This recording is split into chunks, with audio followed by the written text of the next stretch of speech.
Alhamdulillah, kita selalu memuji Allah Subhanahu wa taala, zat yang maha kuat, maha bijaksana, maha adil, maha sempurna, zat yang maha suci, dan juga zat yang paling layak untuk dicintai, dipatuhi, dihormati, dan juga ditakuti. Karena memang la ilaha illallah, la ma'budu bihaqqin illallah, tidak ada Tuhan yang berhak disembah kecuali Allah. Zat yang mulia ini dan maha suci ini telah menggantungkan segala nikmat yang diberikan kepada kita dengan kalimat Alhamdulillah. Maka sangat wajar kalau kita sering mengulangi kalimat yang mulia ini. Juga yang kedua, kita panjatkan salam hormat kita, salawat dan taslim kepada Nabi besar Muhammad sallallahu alaihi wasallam, manusia terbaik, pilihan Allah Subhanahu wa taala sebagai sang pencipta untuk menutup utusannya, nabi dan rasul, serta menjadi pemimpin anak Adam pada hari kiamat. Allah sang pencipta dan malaikatnya telah memberikan salam hormat kepada beliau, maka sangat wajar sebagai pengikut yang setia kalau kita selalu membacakan salam hormat kita, salawat dan taslim. Melanjutkan bahasan dan bedah buku Mahkota Pengantin, dan kita sudah membahas beberapa istri Nabi Muhammad SAW, dan yang terakhir adalah yang ke-9, Ummu Habibah. Sekarang kita akan lanjutkan istri Nabi SAW yang ke-10, yaitu Sofiyah binti Huyai bin Akhtab. Sofiyah radhiyallahu anha adalah anak daripada Huyai bin Akhtab. Huyai bin Akhtab salah satu pendeta Yahudi yang masyhur, ya. Tapi sayangnya Huyai bin Akhtab ini sangat membenci Islam. Dalam sebuah riwayat Bukhari disebutkan bahwasanya Sofiyah bercerita, waktu saya masih kecil, kurang lebih umur beliau 9 tahun, dia bilang, maka terjadilah pengepungan atau penyudutan pendeta-pendeta Yahudi dalam kasus masuk Islamnya Abdullah bin Salam. Abdullah bin Salam ini salah satu pendeta Yahudi yang sangat terkenal, pimpinan semua pendeta Yahudi. Teman-teman dia adalah Huyai bin Akhtab, Amru bin Akhtab, dan banyak beberapa pendeta-pendeta yang lain. Waktu Abdullah bin Salam ini masuk Islam, dia mengatakan, ya Rasulullah, orang Yahudi adalah kaum yang qadar, suka berkhianat. Ini pengakuan orang Yahudi sendiri tentang kaumnya. Kaum Yahudi suka berkhianat.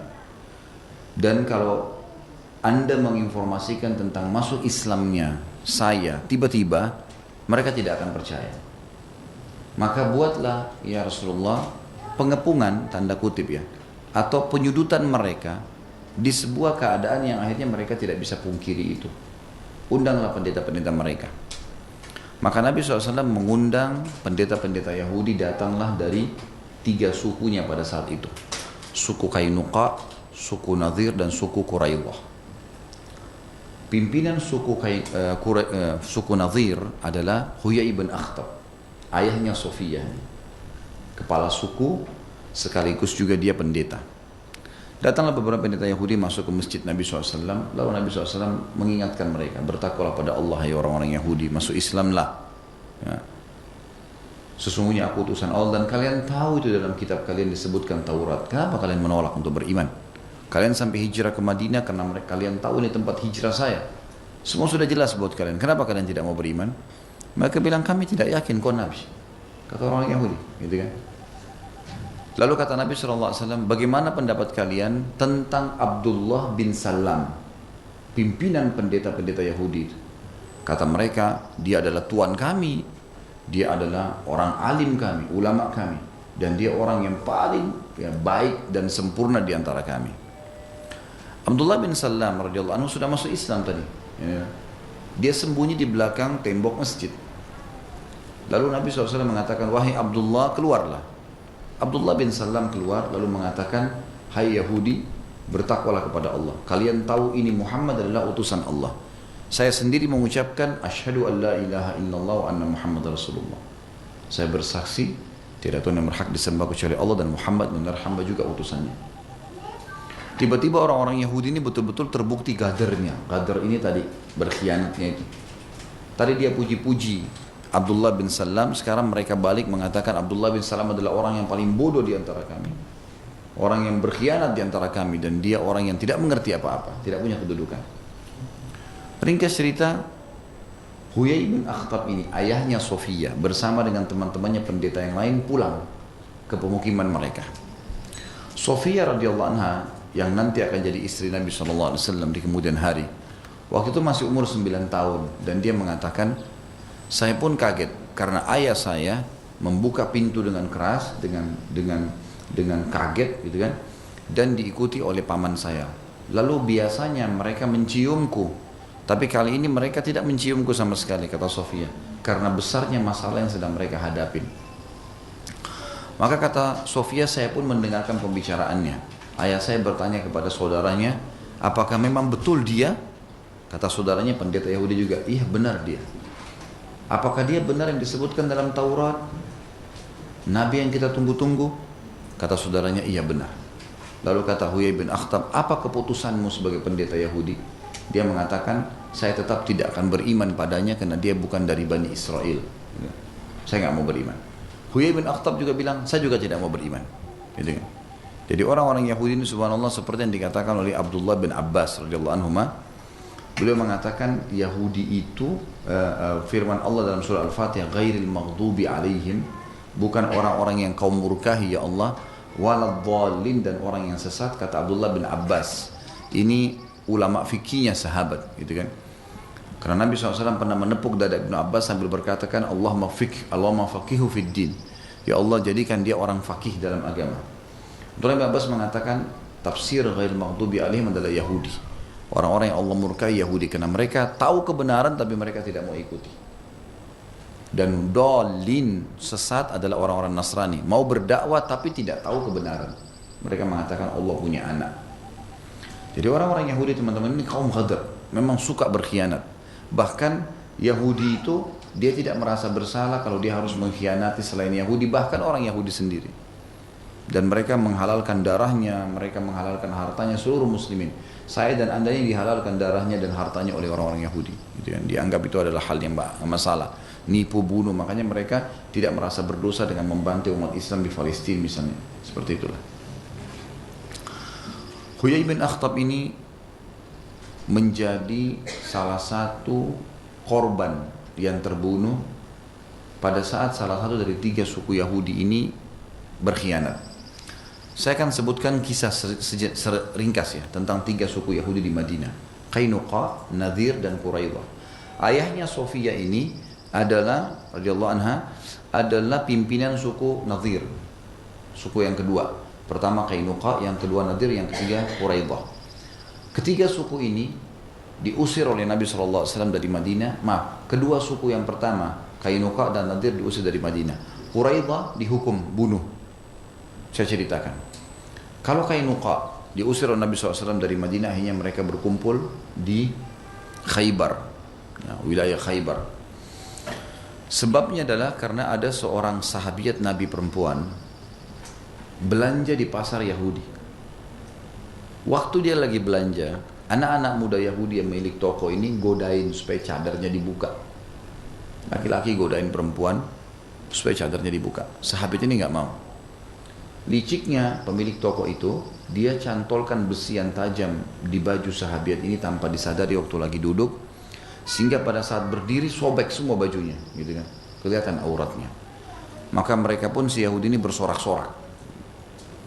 Melihat kejadian tersebut, ada seorang sahabat laki-laki lewat, tidak pakai nunggu, dihenuskan pedangnya, ditebas tuh Yahudi, mati. Lihat Yahudi ini mati, satu pasar ngeroyokin si sahabat tadi, si muslim ini, sampai sahabat itu pun mati. Sahabiat tadi yang dipermalukan sempat lari ke Madinah dan melapor kepada Nabi SAW. Ya Rasulullah, begini kejadiannya. Maka Rasulullah SAW membentuk pasukan mengepung suku Qainuqa, meminta agar pembunuh tadi sahabat itu diserahkan. Mereka nggak mau. Mereka mau tunjukkan keberanian, mau melawan dan seterusnya. Nabi SAW mengepung sampai akhirnya mereka menyerah. Waktu mereka menyerah, oleh Nabi SAW diusir dari Madinah. Ini kisah suku Qainuqa, habis dari Madinah. Yang kedua adalah suku Nadir, dan ini suku ayahnya Sofia radhiyallahu anha. Nama pimpinannya Huyai bin Akhtab, namanya si ayahnya Sofia ini. Kasusnya adalah pada saat Nabi Muhammad SAW datang ke pemukiman mereka untuk menuntut hak sesuatu hak muslim di situ. Ternyata Nabi SAW bersama Abu Bakar, Umar, Uthman, ya, kalau tidak salah sama Ali dan Zubair, berlima sahabat, dan Ali, sama Nabi SAW berenam. Nabi SAW waktu duduk bersandar di salah satu tembok rumah mereka. Ternyata orang-orang Yahudi ini, termasuk Huyai bin Akhtab nih, ayahnya Sofiyah, berkata, tidak ada kesempatan membunuh orang itu, Muhammad SAW, melebihi waktu yang sekarang ini. Ini paling tepat nih untuk bunuh. Siapa di antara kalian yang siap melemparkan batu dari atas rumah, kesempatan dari bawah, kayak kita begini dilempar dari jendela batu, pasti dia mati. Karena satu Yahudi mengatakan saya. Diambillah batu besar, kemudian dia naik ke atas rumah. Nabi Muhammad SAW dapat wahyu dari langit. Jibril mengatakan, Yahudi di atas kepala kau mau melempar batu. Pulanglah. Nabi SAW berdiri, tidak ngomong apapun sama kelima sahabatnya tadi. Abu Bakar, Umar, Uthman, Ali, dan juga Zubair. Gak ditegur apa-apa. Nabi SAW langsung pulang. Para sahabat yang 5 orang ini mengira kalau Nabi SAW lagi ke kamar kecil. Karena zaman dulu kalau orang di rumah itu tidak ada kamar kecilnya di luar, gitu ya, jauh. Maka mereka mengira Nabi SAW mau kamar kecil, makanya tidak ngomong apa-apa. Setelah lama mereka nunggu, ternyata Nabi SAW tidak balik-balik nih. Yahudi juga tidak curiga karena Nabi SAW cuma berdiri saja. Yang pegang batu masih nunggu di atas tuh. Siapa tahu Nabi balik gitu. Yang terjadi, Abu Bakar, Umar, Uthman, Ali, dan juga Zubair pulang ke Madinah, sepakat pulang, coba cari Nabi SAW. Sampai mereka tiba di Madinah, kaget. Maksudnya ke pemukiman kaum muslimin, karena ini semua masih di Madinah ya, termasuk suku Nadir ini tinggal di Madinah waktu itu. Kembali ke pemukiman kaum muslimin, ditemukan Nabi SAW sedang membentuk pasukan akan menyerang orang-orang Yahudi. Yang terjadi teman-teman sekalian, terbentuklah pasukan, lalu dikepunglah suku Nadir, kasusnya sama. Setelah beberapa hari dikepung, mereka ketakutan, akhirnya mereka diusir dari Madinah. Sama juga tinggal di Khaybar. Ternyata dua suku ini berkhianat, mereka sakit hati, mereka lalu memicu agar pasukan terbentuk di Jazirah Arab agar menyerang Madinah dengan cara membuat koalisi pasukan, koalisi militer. Caranya si Huyai bin Akhtab nih, pimpinannya ya, suku Nadir tadi, memotivasi suku-suku Arab, ayo kita serang Madinah nih. Terus Madinah kita bagi-bagi aja. Sampai mereka berhasil mengumpulkan termasuk Quraisy di dalamnya 10.000 pasukan kuda. Dan pasukan kuda ini teman-teman sekalian kalau sekarang seperti tank, kuat sekali, kuat sekali. Karena dari kepala si kesatria yang ada di atas kuda itu sampai ke kaki dia dan sampai ke kaki kudanya semuanya besi. Jadi nggak bisa ditebas sama pedang. Kudanya juga bisa nyerang. Jadi kalau 10.000 pasukan kuda itu pasukan yang sangat luar biasa besarnya. Ya, di zaman itu luar biasa. Yang terjadi teman-teman sekalian, 10.000 ini terbentuk dan akhirnya Huyai bin Akhtab bersama dengan beberapa pimpinan Yahudi menuju ke Mekah, lalu menunjuk Abu Sufyan sebagai pimpinan perang. Abu Sufyan sempat bertanya, wahai orang-orang Yahudi, kalian kan ahli kitab, tahu ada kitab dari langit. Mana menurut kalian yang benar, agama kami atau agamanya Muhammad? Orang-orang Yahudi ini saking berkhianatnya mereka mengatakan, ya, agama kamu, hai Abu Sufyan, sembah berhala ini benar. Karena dia maunya orang-orang Quraisy menyerang Madinah. Maka bersorak-soraklah orang-orang Yahudi, orang-orang Mekah ini kemudian menganggap inilah benar. Lalu kemudian terbentuk pasukan menyerang Madinah. Waktu itu Huyai bin Akhtab sempat masuk ke dalam Madinah sebelum pasukan datang. Dan dia bergabung dengan suku Yahudi yang ketiga, namanya Quraidah. Suku Quraidah ini membuat kesepakatan damai dengan Nabi SAW, tidak akan berkhianat, tidak seperti dua suku Yahudi yang lainnya, Nadir dan Qainuqa, karena mereka tidak mau dikeluarkan dari Madinah. Ternyata Bapak Ibu sekalian, suku Quraidah berkhianat juga. Akhirnya mereka berusaha untuk memasukkan pasukan Quraisy, hanya saja tidak jadi karena ada kejadian kecil yang saya angkat dalam sirah itu dibahas. bahwasanya suku Quraidah ini waktu mereka mau buka benteng mereka supaya bisa masuk pasukan koalisi ini, yang pada saat itu Nabi SAW membuat parit atau khandak yang mereka tidak bisa tembus. Jadi kalau kita ibaratkan meja ini dulu adalah Madinah, maka di pinggir bagian selatannya dibuat khandak oleh Nabi SAW. Di timur dan baratnya itu penuh dengan batu-batu hitam yang tajam, hektaran luasnya, tidak bisa diserang Madinah dari situ.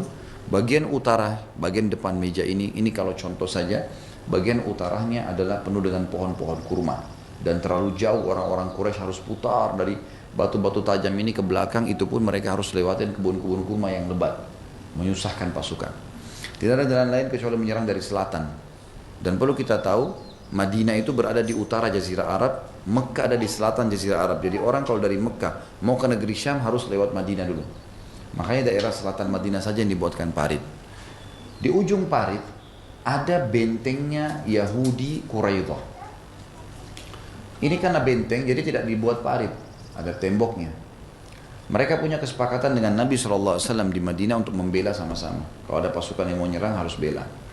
Waktu datang pasukan Ahzab ini, dalam surah Ahzab Allah ceritakan, surah nomor 33, datang ingin menyerang Madinah, mereka kaget melihat parit, belum pernah mereka lihat sebelumnya perang seperti ini. Parit yang cukup besar, dalamnya 7 meter, lebarnya 15 meter. Ini sulit, kuda nggak bisa lewatin. Ringkas cerita, mereka cari jalan, tidak ada jalan keluar, kecuali kerjasama sama Quraidah nih, suku Yahudi tadi yang tinggal satu. Diajaklah negosiasi, pertama mereka nolak, lama-lama mereka setuju. Karena ada motivasi dari Yahudi-Yahudi yang lain mengatakan, untuk apa kalian pertahankan diri? Ini Muhammad sebentar lagi mati nih, ini 10.000 orang pasukan sudah datang. Madinah lemah, nggak punya pasukan, gitu kan. Maka akhirnya mereka berkhianat. Caranya mereka akan buka pintu gerbang mereka supaya pasukan koalisi bisa masuk dan menyerang Madinah. Dan pada saat itu memang kondisi Madinah sangat lemah, sangat lemah. Kalau teman-teman ikutin di dalam materi sirah yang sudah diangkat juga di YouTube oleh teman-teman tim, alhamdulillah, jazakumullah khair. Ini sudah saya bahas panjang lebar tentang masalah perang Quraidah. Ringkas cerita, orang-orang Quraidah ini besok rencana mau buka pintu gerbang mereka untuk pasukan koalisi. Malam harinya ada kejadian yang luar biasa.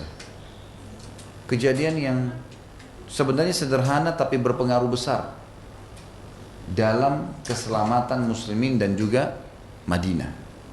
Yaitu orang-orang Quraidah ini laki-lakinya 700 orang personel perang sepakat kita lebih baik mengambil wanita-wanita muslimin dan anak-anak mereka sebagai harta rampasan perang kita jadikan budak sebelum besok pasukan koalisi masuk, karena kalau koalisi masuk mereka akan menguasai nanti perempuan-perempuan muslimin dan juga anak-anaknya serta harta mereka. Dan mereka dengar, Quraidah dengar, kalau wanita-wanita dan orang tua serta anak kecil dan harta muslimin disimpan di satu benteng, itu dekat dengan benteng Quraidah. Jadi kalau ibaratnya tempat tisu ini benteng muslimin, maka di sini di HP saya ini adalah benteng Quraidah. Jadi berdekatan. Dan di sini muslimin lagi bertumpuk di tengah-tengah kota Madinah untuk menghadapi pasukan yang takut kalau ada yang melewati khandak tadi. Keluarlah mungkin sekitar 20-30 orang dari pasukan Quraidah. Mereka ingin masuk ke benteng ini, ingin merebut wanita-wanita muslimin dan juga anak-anak. Tapi mereka tidak tahu di benteng ini Nabi SAW taruh laki-laki nggak, pasukan untuk membela mereka.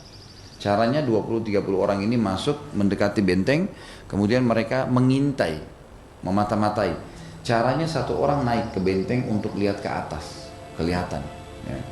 Waktu mereka datang menginap di depan benteng, ternyata tante Nabi SAW, tante kandungnya Nabi, ya, itu kakak dari ayah Nabi SAW, namanya Sofia, sama dengan Sofia ini sebenarnya namanya sama, tapi ini tante Nabi, Sofia binti Abdul Muttalib. Sofia ini ibunya Zubair bin Awam. Zubair bin Awam sahabat Nabi, salah satu yang dijamin dari 10 orang yang dijamin masuk surga, gitu kan, yang sangat tegas dan pemberani sekali perempuan ini. Sofia lihat nih, ternyata ada 20-30 orang Yahudi keliling-keliling nih. Mereka sudah kelihatan sekali mau membuka pintu gerbang supaya merebut muslimin ini. Gitu. Akhirnya Sofia bilang kepada salah satu penyair Nabi SAW, Hassan ibn Thabit kalau saya tidak salah, lalu berkata, Hassan, ayo bunuh mereka itu, lawan. Kata Hasan, saya nggak bisa. Saya orang tua. Hasan itu umurnya 85 tahun waktu itu. Saya nggak punya kemampuan melawan dan juga ya saya penyair, nggak bisa. Gitu. Maka Sofia pun mengambil inisiatif sendirian. Tante Nabi SAW ini mencari baju perang laki-laki dipakai sama beliau. Kemudian dia menunggu di puncak tembok benteng. Pada saat satu orang Yahudi itu naik memata-matai mau melihat, dia menunggu di dekat situ sembunyi. Kemudian pada saat Yahudi itu datang dipukul kepalanya dengan batu. Riwayat lain mengatakan dengan tiang, ada tiang dipukul kepalanya, akhirnya bocor Yahudi itu tersebut luka. Dengan gerakan yang cepat Sofia memenggal kepalanya Yahudi itu.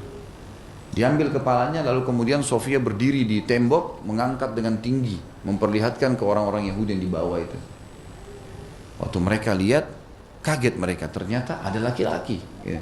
Mereka anggap laki-laki karena Sofia nggak kelihatan pakai baju perang laki-laki. Kemudian dilempar kepalanya Yahudi yang memata-matai tadi ke bawah. Begitu melihat kepala mereka, yang 20 orang ini pulang kembali ke benteng dan mengatakan benteng muslimin penuh laki-laki tuh. Padahal sebenarnya tidak ada orang. Ya. Ini kalau mereka berhasil, mereka akan mengambil, mengerusak nih. Dan ini akan mengacaukan keamanan Madinah dan akan mengacaukan pasukan muslimin yang fokus melawan pasukan Ahzab. Jadi, akhirnya Quraidah tidak berani membuka benteng besoknya dan akhirnya sampai muslimin berhasil memenangkan peperangan. Menanglah pasukan muslimin perang Ahzab ini, Allah SWT kirim angin, kacau semua, hancur semua pasukan Quraisy ini. Dan pasukan Ahzab akhirnya tinggal suku Quraidah saja. Nabi SAW waktu itu sangat letih, capek. Ya, dikepung sekitar 43 hari oleh orang-orang Quraisy dan mereka sibuk betul mempertahankan Madinah pada saat itu.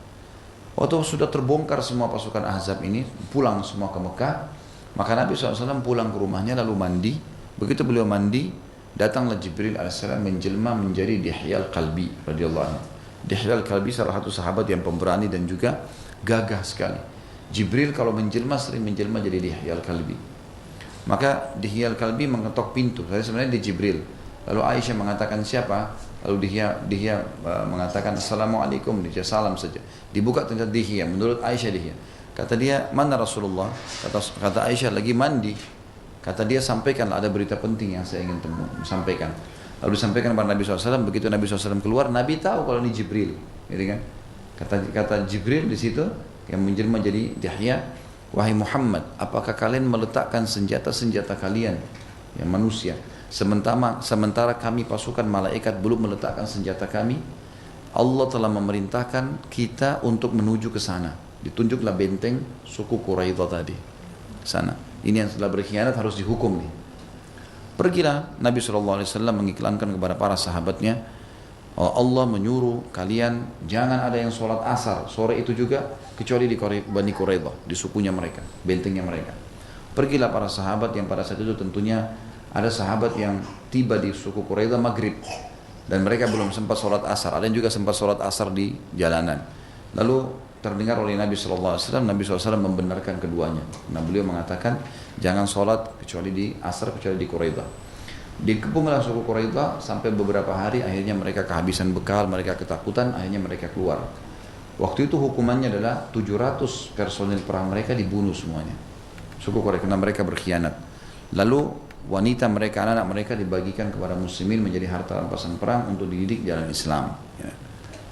Ringkas cerita teman-teman sekalian, Huyai bin Akhtab, ayahnya Sofia yang jadi istri Nabi SAW tadi, itu berada di benteng Quraidah pada saat itu.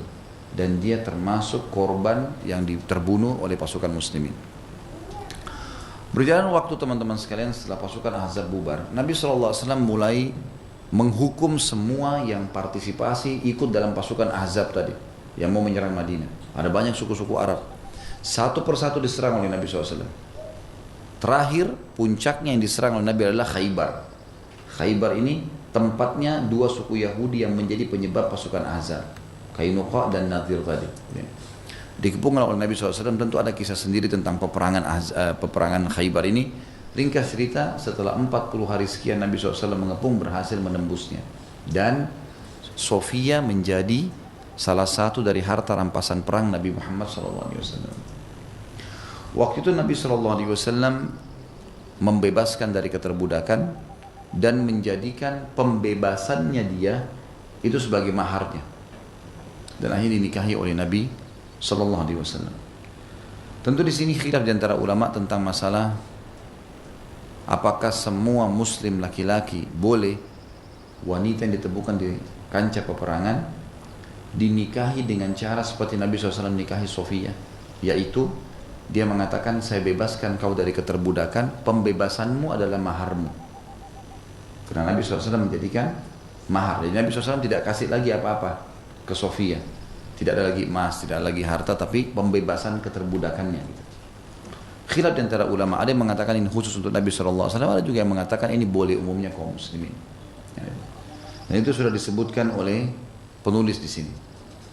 Saya akan bacakan teman-teman sekalian poin yang ke-10 atau istri beliau yang ke-10 Nabi SAW.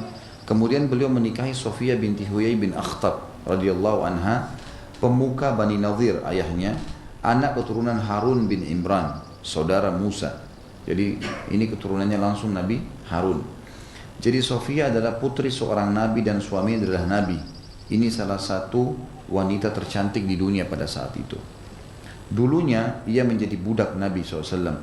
Lalu beliau memerdekakannya dan menjadikan pemerdekaannya sebagai maharnya. Kemudian hal itu menjadi sunnah bagi umat ini hingga hari kiamat, yaitu seorang laki-laki memerdekakan budaknya dan menjadikan pemerdekaannya sebagai maharnya. Lalu dengan hal itu ia telah menjadi istrinya. Jika seorang mengatakan aku memerdekakan budak wanitaku dan aku jadikan pemerdekaannya sebagai maharnya, atau mengatakan aku menjadikan pemerdekakan budakku sebagai maharnya, maka pemmerdekaan dan pernikahannya sah, serta wanita itu menjadi istrinya tanpa perlu memperbaharui akad kembali atau wali. Inilah zahir mazhab Imam Ahmad dan banyak ahli hadis. Jadi khusus budak wanita kalau mau dinikahi, dia tidak pakai lagi kalimat akad. Dia tidak mengatakan saya harus nikah, saya nikahi kamu, dan atau walinya mengatakan saya nikahkan kamu. Itu tidak ada kalimat akad dalam masalah ini. Tapi dia kalau mengatakan budak wanita ini saya bebaskan, keterbudakannya sebagai maharnya, maka pada saat itulah spontan menjadi istrinya.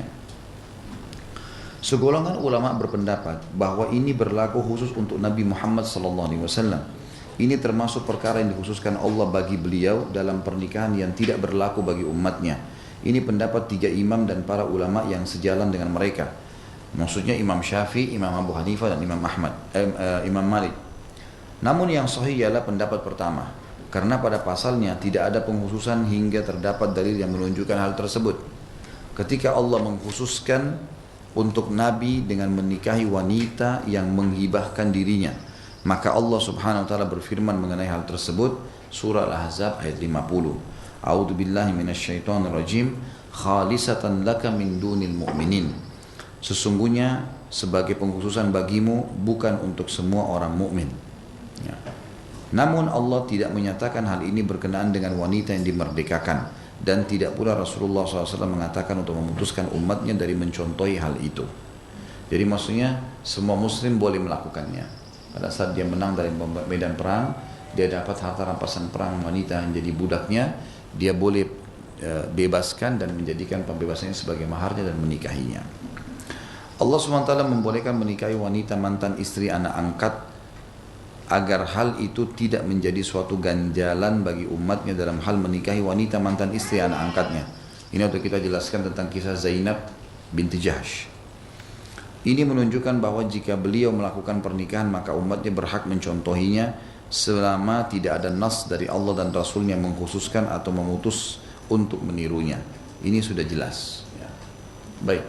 Di sini tentu sampai sini bahasan tentang Sofia, tapi saya akan tambahkan beberapa hal. Ada beberapa hadis Nabi SAW diantaranya tentang cemburu Aisyah radhiyallahu anha. Ini saya pernah jelaskan pada saat saya jelaskan Ummul Mukminin Ummah Aisyah. Sebelum saya ingatkan kembali, saya sudah bilang Bapak Ibu sekalian, terutama ibu-ibu, cemburu itu hanya boleh dan difokuskan kalau terjadi pelanggaran agama saja. Selain daripada ini, cemburunya datang dari syaitan. Tidak benar. Ini kenapa? Dari mana dalilnya Ustaz? Banyak dalilnya. Banyak, bukan 1 2. Di antara dalilnya adalah perilaku-perilaku cemburu Aisyah radhiyallahu anha yang ditegur oleh Nabi sallallahu alaihi wasallam. Jadi yang menjadi hukum bukan cemburunya Aisyah, tetapi apa? Teguran Nabi Muhammad SAW. Cemburu Aisyah radhiyallahu anha semuanya ditegur oleh Nabi SAW. Semuanya ditegur, gitu kan? Dan teguran ini menjadi hukum. Di antaranya adalah cemburu Aisyah pada Sofiyah. Pernah Nabi SAW dalam satu perjalanan membawa kedua istri beliau, Aisyah dan Sofiyah. Ternyata untanya Sofiyah lambat jalannya karena terlalu berat bebannya. Sementara unta Aisyah kencang jalannya karena tidak ada bebannya. Kecuali Aisyah saja di atasnya. Sofiyah ada orang dan ada barang. Barang ini banyak, gitu kan? Maka sebagai bentuk keadilan, Nabi SAW membagi barang itu. Sebagian dipindahkan ke unta Aisyah, sebagian lagi ditaruh di untanya Sofiyah. Jadi berimbang. Aisyah waktu tahu itu, dia tahu untanya dipindahkan barang dari untanya Sofiyah, tiba-tiba cemburu. Teriak dengan suara keras, terdengar oleh sebagian sahabat, kata Aisyah radhiyallahu anha, sungguh wanita Yahudi ini ya telah berani melampaui kita nih. Jadi membawa bahasa ini wanita Yahudi. Beberapa sahabat berdiri dekat untanya Aisyah nunggu instruksi. Ini kita mau ngapain nih? Maka Aisyah pun melihat Nabi SAW melihat kafilah berhenti, belum jalan, datang kepada Aisyah. Lalu Aisyah mengatakan, apakah Anda mengira diri Anda ini utusan Allah, tapi ternyata berlaku seperti ini? Gitu kan? Lalu Nabi SAW jelaskan, unta Sofiyah kurang berat, beban. Dan ini barang kita semua, bukan barangnya Sofiyah sendiri. Barang Nabi SAW, barang Aisyah, barang Sofiyah. Gitu kan? Dalam perjalanan. Unta kamu nggak ada bebannya, maka saya bagi beban itu. Gitu kan? Dan wahai Aisyah, apa kau ragu saya adalah utusan Allah? Kalimat ini cukup membuat Aisyah menundukkan matanya. Apakah kau ragu aku adalah utusan Allah? Ditundukkan penglihatan matanya, dan ini akhirnya Aisyah meminta maaf. Berarti yang jadi hukum bukan cemburunya Aisyah, ya kan? Yang jadi hukum apa? Teguran Nabi SAW. Ini banyak rumah tangga jadi kacau Bapak Ibu sekalian karena salah paham dengan kasus cemburu nih. Boleh cemburu nggak masalah, pokoknya cemburu aja, pun cemburu tanda cinta, cemburu buta pun nggak apa-apa. Ini ngawur ini. Nah, iya. Saya pernah jelaskan pertemuan kita yang lalu, ada orang cemburu sama anaknya sendiri. Saya pernah temukan kasus begitu, orang akhirnya konsultasikan. Jadi ada seorang ayah, seorang suami sangat baik dan anaknya sangat dekat dengan dia. Begitu pulang kerja pasti anak-anaknya pada datang semua. Anak-anak kecil digendongin, diajak main dan seterusnya. Mungkin bapak-bapak tahu lah begitu. Ya.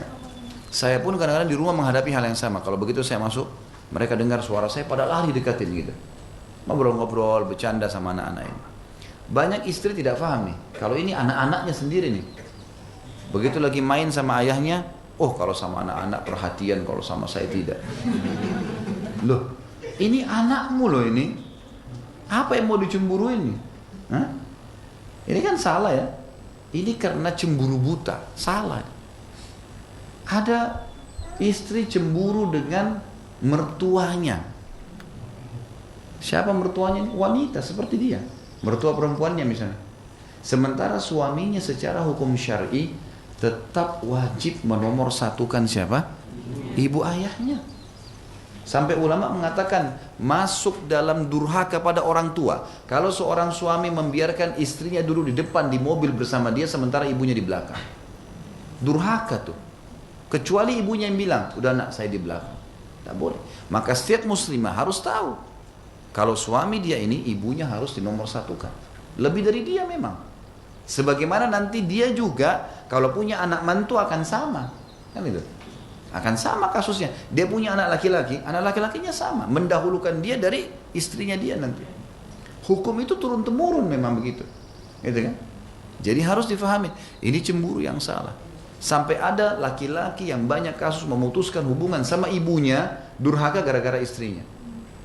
Banyak gitu kasus. Mau ke ibu dulu. Masuk ke ibu terus. Ayo kita jalan dulu deh. Ke sini, ke situ, ke sini. Tahan suaminya untuk ketemu orang tuanya. Salah saudariku. Salah fatal ini. Gitu kan? Dukung. Kalaupun dia lagi istirahat, ayo kita ke ibu yuk. Kamu harus bakti loh. Gitu mestinya.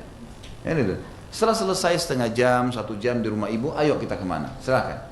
Tapi jangan sampai membatalkan. Ini bahaya. Cemburu yang salah. Cemburu dengan mertua ini salah. Gitu kan? Nggak boleh. Sama laki-laki nggak boleh cemburu dengan mertuanya. Jangan mentang-mentang saya nomor 1, istri saya nggak boleh sama sekali ketemu orang tuanya. Nggak boleh.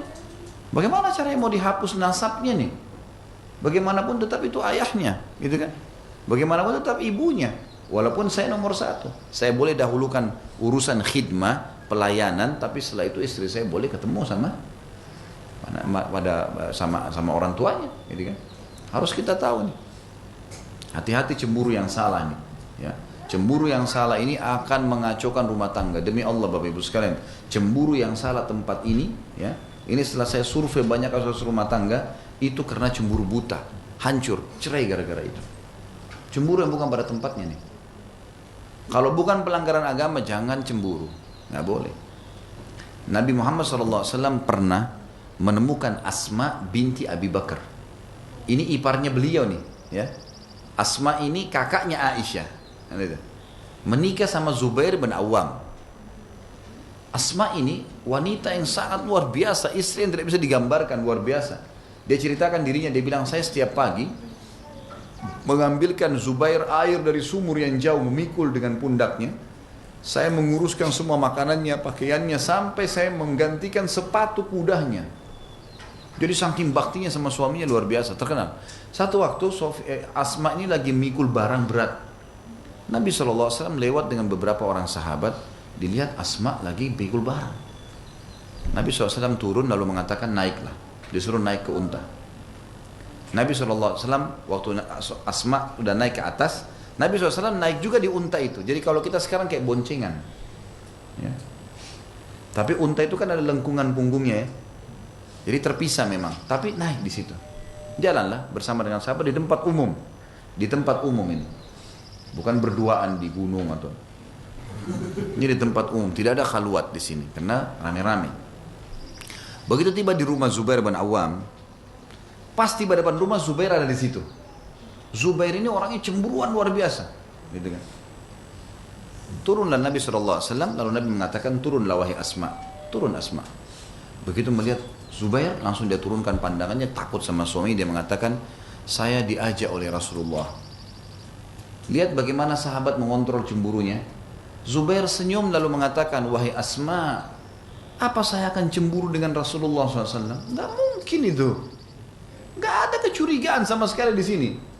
Malah saya berterima kasih Rasulullah SAW sudah mengantar kamu. Perhatikan peletakan cemburu pada tempatnya ini. Nggak boleh sembarangan ini, gitu kan? Pernah Aisyah mengucapkan kalimat yang ditegur oleh Nabi SAW. Ini sama kasusnya. Dan saya sudah pernah bilang, ingat kalau kita sedang membahas tokoh-tokoh muslim, apalagi sahabat dan sahabiat begini, hati-hati. Kita sedang mempelajari tentang keadaan hukum syar'i yang turun pada mereka. Seringkali terjadi kasus di kalangan mereka, kemudian Allah jadikan sebagai hukum. Bukan karena kebodohan mereka, ya. Bukan karena mereka itu ahli maksiat, bukan. Mereka melakukannya karena tidak faham, turunlah hukum syar'i yang kita fahami sampai hari kiamat. Bisa tangkap pesannya? Penting ini. Ini penting, ini hukum syar'inya begitu. Maka Aisyah radhiyallahu anha pernah satu waktu cemburu dengan Sofiyah. Lalu Nabi dia mengatakan, ya Rasulullah, cukuplah anda dari wanita Yahudi yang pendek itu. Aisyah pendek radhiyallahu anha, Sofiyah juga pendek. Tapi dua-dua ini punya kecantikan yang bersaing. Ya, dibahasakan oleh para ulama, memang diantara istri Nabi SAW yang paling cantik dua ini. Aisyah merasa cemburu dengan Sofiyah karena Nabi pas dari rumahnya Sofiyah. Muncul kecemburuan. Kemudian kata Aisyah, ya Rasulullah, cukuplah anda dari wanita Yahudi itu yang pendek. Apa kata Nabi SAW? Apakah Nabi dukung cemburu itu? Wahai Aisyah, demi zat yang ubun-ubunku dalam genggamannya, sungguh kau telah mengucapkan kalimatmu ini, hukumannya ini berat loh. kalimatmu ini kalau ditaruh di air laut maka akan hancur air laut itu. Artinya apa? Kalau kau tahu beratnya hukumannya Allah karena perkataanmu tadi ini, maka akan hancur semua amalmu nih. Apa yang terjadi? Aisyah minta maaf. Yang mana jadi hukum syar'i? Cemburu Aisyah atau teguran Nabi SAW? Teguran Nabi. Nah ini banyak orang salah paham. Bahkan banyak ustadz-ustadz yang salah paham nih. Aisyah aja cemburu dulu. Hati-hati. Aisyah cemburu sebab hukum. Kan gitu. Tapi hukum yang berlaku adalah teguran Nabi SAW. Banyak ini subhanallah. Rumah tangga jadi kacau gara-gara cemburu buta nih. Bahkan dari kejadian Aisyah dengan Sofia, ulama mengatakan dalam bab poligami, kalau dalam poligami pun tidak boleh cemburu kecuali pelanggaran agama saja. Gak bisa. Ini harus difahami, dan saya angkat riwayat ini sudah pernah saya angkat sebelumnya, yang contoh-contoh cemburu Aisyah di dalam kehidupan beliau itu saya jelaskan. Cemburunya pada Khadijah, cemburunya pada Sofia, cemburunya pada saat Nabi SAW sholat malam di masjid pas di pertengahan Sya'ban, gitu kan. Dan seterusnya ada beberapa cemburu Nabi Aisyah radhiyallahu anha. Semuanya ditegur oleh Nabi SAW. Masalah kasus ya Sofia ini pernah juga ya terjadi antara Sofia sama Aisyah ini. Aisyah pernah satu keadaan lagi cemburu dengan Sofia. Lalu Sofia ini terganggu sekali. Dia mengatakan, ya Rasulullah, istri-istri Anda ini seringkali mengatakan kepada saya, hai wanita Yahudi, hai wanita Yahudi. Jadi Yahudi ini di mata umat Islam buruk sekali udah. Nggak ada orang Islam yang tidak benci Yahudi, kecuali dia Yahudi juga mungkin. Allahu a'lam. Karena orang kalau tahu sejarahnya Yahudi ini benci pasti, luar biasa benci dengan Islam. Mereka semua ini kekacauan dunia sekarang ini dari Yahudi asalnya. Semua nih kekacauan dunia ini Yahudi semua nih. Kalau kita pelajari sampai perang dunia itu Yahudi pemicunya, subhanallah. Runtuhnya khilafah Utsmaniyah Yahudi penyebabnya. Gitu kan. Banyak sekali hal yang dibuat oleh orang Yahudi. Sekarang yang ngacoin dunia ini Yahudi semua. Bahkan mereka punya buku namanya buku protokol, itu yang luar biasa deh. Kalau baca buku itu kacau balau semuanya. Yahudi halal membunuh orang lain, Yahudi itu adalah anak-anak Allah pilihan, Yahudi itu boleh membunuh, boleh mengambil harta, boleh memerkosa, boleh segala-galanya. Halal selain Yahudi. Tapi beda dengan yang sudah masuk Islam, seperti kasus Abdullah bin Salam, Sofia radhiyallahu anhu ajma'in. Ini lain, ini orang-orang mulia. Sama juga ada orang Yahudi yang pernah mati syahid di perang Uhud, ya, yang bernama Khuwairik. Ya. Khuwairik ini pas pagi hari Uhud, dia mendengar Nabi SAW mengatakan jihad, jihad, belalah ya Madinah dan belalah agama kalian. Seluruh muslimin saling nyebarin berita. Khuwairik ini dengar, dia langsung pergi ke pembicaraan Yahudi. Dia bilang, hai Yahudi, kalian tahu nih Muhammad utusan Allah nih. Kita semua tahu nih, ini Nabi. Ini yang kita tunggu-tunggu dari kakek-kakek kita dulu datang ke Madinah karena orang ini. Ayo kita beriman padanya. Kata orang Yahudi, kami nggak mau Khuwairik, kami nggak mau ikut-ikutan, sudahlah gitu. Ya. Terus ini hari Sabtu nih Khuwairik. Hari Sabtu nggak mungkin lah kita berperang gitu. Kita tidak mau beriman lah pokoknya, intinya begitu. Terus kata Khuwairik, baik, kalian tahu dalam Taurat disebutkan kalau ada nabi di tempat lokasi lain selain tempat Taurat ada, panggil perang kita harus tolong tuh. Sekarang kalian tahu nih nabi, kalian tidak mau beriman, oke. Tapi bantu berperang. Mereka bilang ini hari Sabtu nggak boleh berperang dalam agama Yahudi, alasan macam-macam. Kata Khuwairik, baiklah kalau gitu saya sendiri yang pergi beriman. Dia pergi ke sana, dia syahadat sama Nabi SAW. Ini orang mulianya Yahudi lain nih. Dia keluar dari situ, dia terpilah gitu ya. Seperti kalau mutiara yang tersaring gitu ya. Maka dia pun akhirnya berkata setelah syahadat dia masuk ke panca peperangan, terbunuh nih. Khuwairik terbunuh. Nabi SAW waktu lihat jenazahnya sambil berkata, siapa yang ingin melihat seseorang yang tidak pernah sujud sekalipun, gitu kan? Penghuni surga, ini orangnya. Orang ini masuk Islam waktu duha, meninggal sebelum duhur. Subuh belum wajib, duhur belum masuk. Meninggal mati syahid di medan peperangan. Itu orang Yahudi, tapi masuk Islam, lain. Kita bicara sekarang, kalau saya bicara masalah Yahudi ini adalah sifat umumnya mereka, tapi ada pengecualian. Jadi kan, sebagaimana juga kita tahu misalnya di satu suku itu semuanya perampok. Pasti ada saja 1-2 orang mutiara mereka yang baik gitu ya. Nah ini Sofia istri Nabi SAW, Abdullah bin Salam tadi pendeta yang saya ceritakan masuk Islamnya, kemudian Khuwairik di perang Uhud, itu semua adalah orang-orang yang mulia, gitu kan, lain. Baik, pernah Sofia mengatakan, ya Rasulullah, istri-istri anda ini menyakiti saya. Mereka mengatakan, wahai wanita Yahudi, bahasa ini nggak enak saya dengar gitu. Maka kata Nabi SAW, wahai Sofia, jawab ke mereka, kalau kakek saya Nabi Harun dan suami saya Nabi, sementara kalian hanya bersuami Nabi. Maka Sofia pun akhirnya mengucapkan kata-kata itu kepada istri-istri Nabi termasuk Aisyah, dan mereka tidak bisa jawab. Karena memang Sofia ini turunannya Nabi Harun, turunannya Nabi Harun alaihi wassalatu wassalam. Tentu ada cerita-cerita yang lain ya berhubungan dengan Sofia radhiyallahu anha, tapi yang jelas yang saya terlintas saja yang saya sampaikan. Pernah juga ada hadis tentang kunjungan Sofia kepada Nabi SAW pada saat lagi etikaf. Jadi di Ramadan, di 10 akhir Ramadan Nabi SAW mengikat diri di masjid, gitu kan. Sofia binti Huyai radhiyallahu anha pernah mengunjungi Nabi SAW dengan membawain makanan. Maka dibawalah makanan tersebut ke masjid. Selesai diantarin makanan, Nabi SAW mengantar Sofia pulang. Nah, karena zaman dulu tidak ada lampu, tidak ada penerangan jalan. Jadi waktu pulang, gelap nih. Istri Nabi SAW menggunakan baju berwarna hitam, gitu kan. Nabi SAW pakai baju putih, kelihatan Nabi di sebelahnya ada wanita. Ternyata ada 2 orang dari Ansar, dari orang asli Madinah. Begitu melihat wanita tersebut, istri Nabi, dia tidak tahu kalau ini istri Nabi. Penasaran dia, kok Nabi lagi i'tikaf, tinggal di masjid, syaitan goda mereka, gitu kan. Kok ada perempuan yang jalan, siapa nih bersebelahan sama Nabi ini? Malam hari lagi. Maka mereka mempercepat langkah mereka ingin tahu siapa wanita itu. Waktu Nabi SAW dengar langkah kaki mereka, Nabi SAW mengatakan, ala rizkikuma, tenang aja kalian berdua. Innaha Sofiyatu binti Huyai.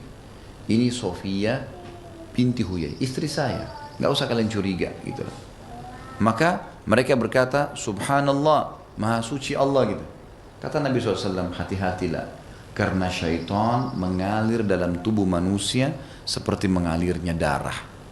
Sebab keluarnya hadis ini gara-gara tadi itu, kejadiannya itu. Karena banyak orang cuma dengar hadisnya, tidak tahu sebab urutnya. Nah seperti itu sebenarnya awal kisahnya, gitu kan.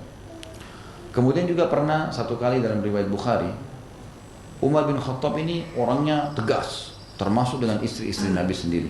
Ya. Satu waktu pernah Sofia keluar malam hari. Pada saat dia keluar dari rumahnya ke tempat yang agak gelap. Jadi sekali lagi teman-teman sekalian, zaman dulu tidak ada WC atau kamar mandi di rumah. Orang kalau punya hajat mau buang air kecil maksudnya itu harus keluar ke padang pasir. Ya. Jadi memang begitu. Allahu alam apa sebabnya. Sofia ini punya hajat rupanya keluar dari rumah. Lalu ya Umar bin Khattab kenal dari cara jalannya, tahu oh ini ya ini istri Nabi. Maka kata Umar, mau kemana kamu wahai Sofia? Ya. Lalu Sofia pun terdiam, dia tidak jawab, gitu ya. Lalu Nabi SAW mendengar suara Umar dari dalam rumahnya, lalu mengatakan, wahai Umar, dia adalah Sofia dan dia telah izin dengan saya punya hajat yang dia harus selesaikan. Maka Umar pun ya berhenti bertanya tentang Sofia. Dan ada tentu beberapa riwayat menjelaskan masalah, tapi Sofia adalah wanita yang ceria, wanita yang baik, ya patuh pada suaminya, gitu kan. Dan Sofia ini belum disebutkan secara khusus pernah membuat masalah dengan istri Nabi yang lain. Belum disebutkan secara khusus pernah membuat masalah yang lain. Tapi pelajaran tadi masalah kasus cemburu. Maaf kalau ada di antara akhwat kita yang poligami, jangan cemburu dengan madunya yang buta. Tapi yang mesti dibangun dalam poligami sehat, nanti ada pelajaran masalah poligami, adalah ukhuwah, persaudaraan. Itu yang ditanamkan dalam hati, bukan malah cemburu butahnya. Jadi kan? Ini benar. Kalau ada yang jalani, karena subhanallah di setiap pengajian saya, kalau saya bahas masalah pernikahan dan ada bab poligami, Ternyata setelah selesai pengajian ada saja di antara ummahat kita dan akhwat kita yang datang mengatakan, Ustaz saya tadi saya poligami seperti yang Ustaz ceritain. Cuma saya mau minta saran seperti ini. Boleh nggak saya ketemu sama Ustaz dengan suami saya? Boleh nggak begini? Apa kasus ada seperti ini? Bagaimana saya pecahkan? Ternyata memang ada praktisinya. Kita nggak boleh salahin tuh, gitu kan? Kalau ada di antara muslimah tidak menjalankan itu dia. Jangan dia menyalahkan orang yang menjalankan sunnah Nabi SAW. Nggak boleh. Membenci hukum Allah berarti membenci siapa? Allah. Berbahaya ini. Hati-hati. Kita kalau belum bisa menerima karena kedangkalan ilmu kita. Kita harus belajar. Kasusnya saya ingin tekankan sekali lagi. Tolong. Cemburu pada tempatnya. Tadi maaf. Supaya adil. Tadi ibu-ibu saya kasih contoh. Bapak-bapak juga sama. Jangan sampai nanti istrinya baru melahirkan. Lalu anaknya nangis malam-malam minta susu mau disusuin. Dia minta ditemanin tidur juga. Masa anak terus diurus saya tidak? Loh anaknya lagi nangis harus gimana? Ini cemburu yang salah, nggak boleh cemburu sama anaknya. Gimana cara? Gitu kan? Mesti kita paham. Jadi letakkan pada tempatnya. Itu sekelumit cerita tentang istri Nabi SAW yang ke-10 yaitu Sofiyah binti Huyai radhiyallahu anhunna ajma'in.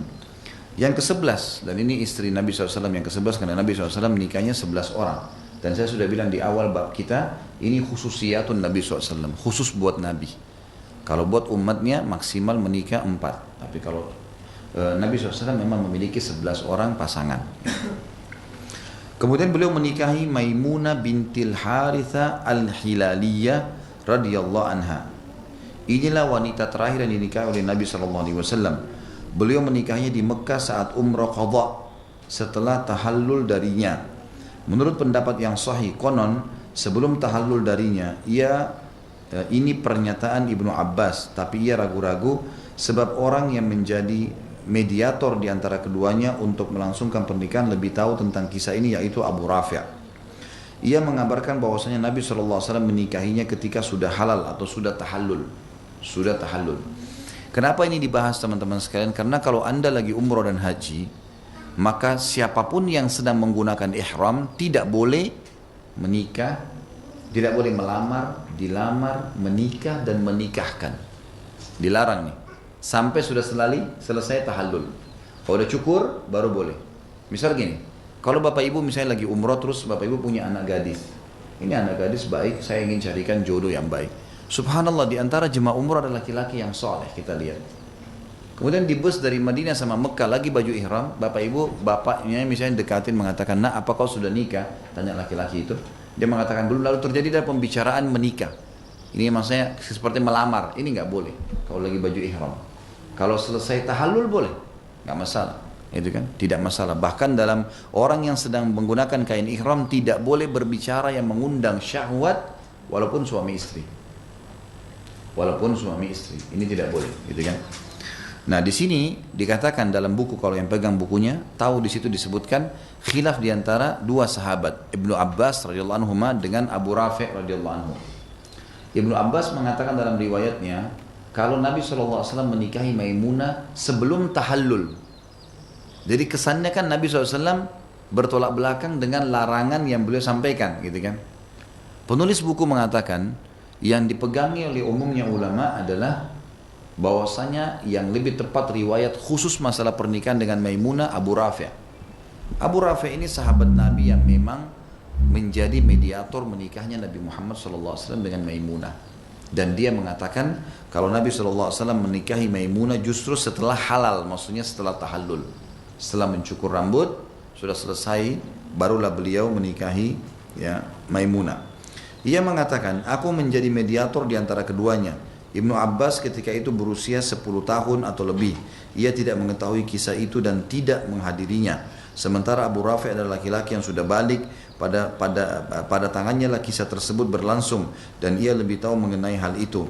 Sudah jelas bahwa tarjih semisal ini harus lebih didahulukan. Maimunah meninggal pada masa pemerintahan Muawiyah dan kuburnya ada di Syaraf, di negeri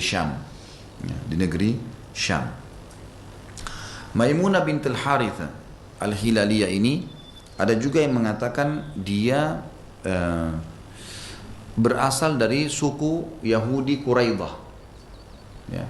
suku Yahudi Quraidah. Jadi pada saat tadi suku Quraidah dikepung dan akhirnya 700 personel perangnya dibunuh oleh Nabi SAW karena mereka berkhianat, maka di antara wanita ada menjadi budak wanita. Di antaranya Maimunah, dan Nabi SAW sempat menawarkan kepadanya mengatakan, kalau kau ingin masuk Islam, saya bebaskan dan saya akan nikahi kamu. Dan akhirnya ya dia menerima hal tersebut. Allahu a'lam. Itu di antara riwayatnya. Tapi saya pribadi tidak menemukan ada kisah khusus ya. Mungkin akan ada kisah khusus sebelum dengan Maimunah radhiyallahu anha, tapi saya sendiri tidak mengetahui itu. Dan di buku kita sebatas ini saja. Kemudian dikatakan ada yang mengatakan di antara istri Nabi SAW ada juga Raihana binti Zaid An-Nadiriyah ya, atau Al-Qarziyah. Dan ini Raihana sebenarnya lebih tepat karena riwayat yang tadi saya sebut. Bukan Maimunah tapi Raihana. Kalau dia dari suku Quraidah. Ia tertawan saat peristiwa Bani Quraidah. Sebelumnya ia adalah budak Rasulullah SAW, lalu beliau memerdekakan dan menikahinya. Kemudian beliau menceraikan dengan satu talak, lalu beliau merujuknya kembali. Segolongan ulama mengatakan bahwa ia adalah sahaya Nabi SAW dan beliau menggaulinya sebagai budak yang dimilikinya hingga beliau meninggal. Ia diperhitungkan sebagai budak, bukan sebagai istri. Pendapat pertama dipilih oleh Al-Waqidi dan disetujui oleh Syarafuddin Ad-Dimyati. Dan ia mengatakan inilah yang paling kuat menurut ulama. Namun apa yang dikatakan perlu ditinjau ulang karena yang dikenal bahwasanya adalah seorang hamba sahaya Nabi Muhammad SAW. Jadi memang pernah saya jelaskan Bapak Ibu sekalian ada dua pasangan Nabi SAW. Ada istri Nabi, ada sahaya Nabi. Kalau istri Nabi, Nabi nikahi resmi. Jadi itu sudah kita sebutkan tadi ada 11. Sementara sahaya Nabi ada dua yang masyhur, ada Raihana dan ada Maria. Ya. Dari Raihana ini dari Yahudi Quraidah tadi, dan Maria itu dari hadiah dari Raja Mesir yang akhirnya lahirlah Ibrahim dari rahimnya. Ya.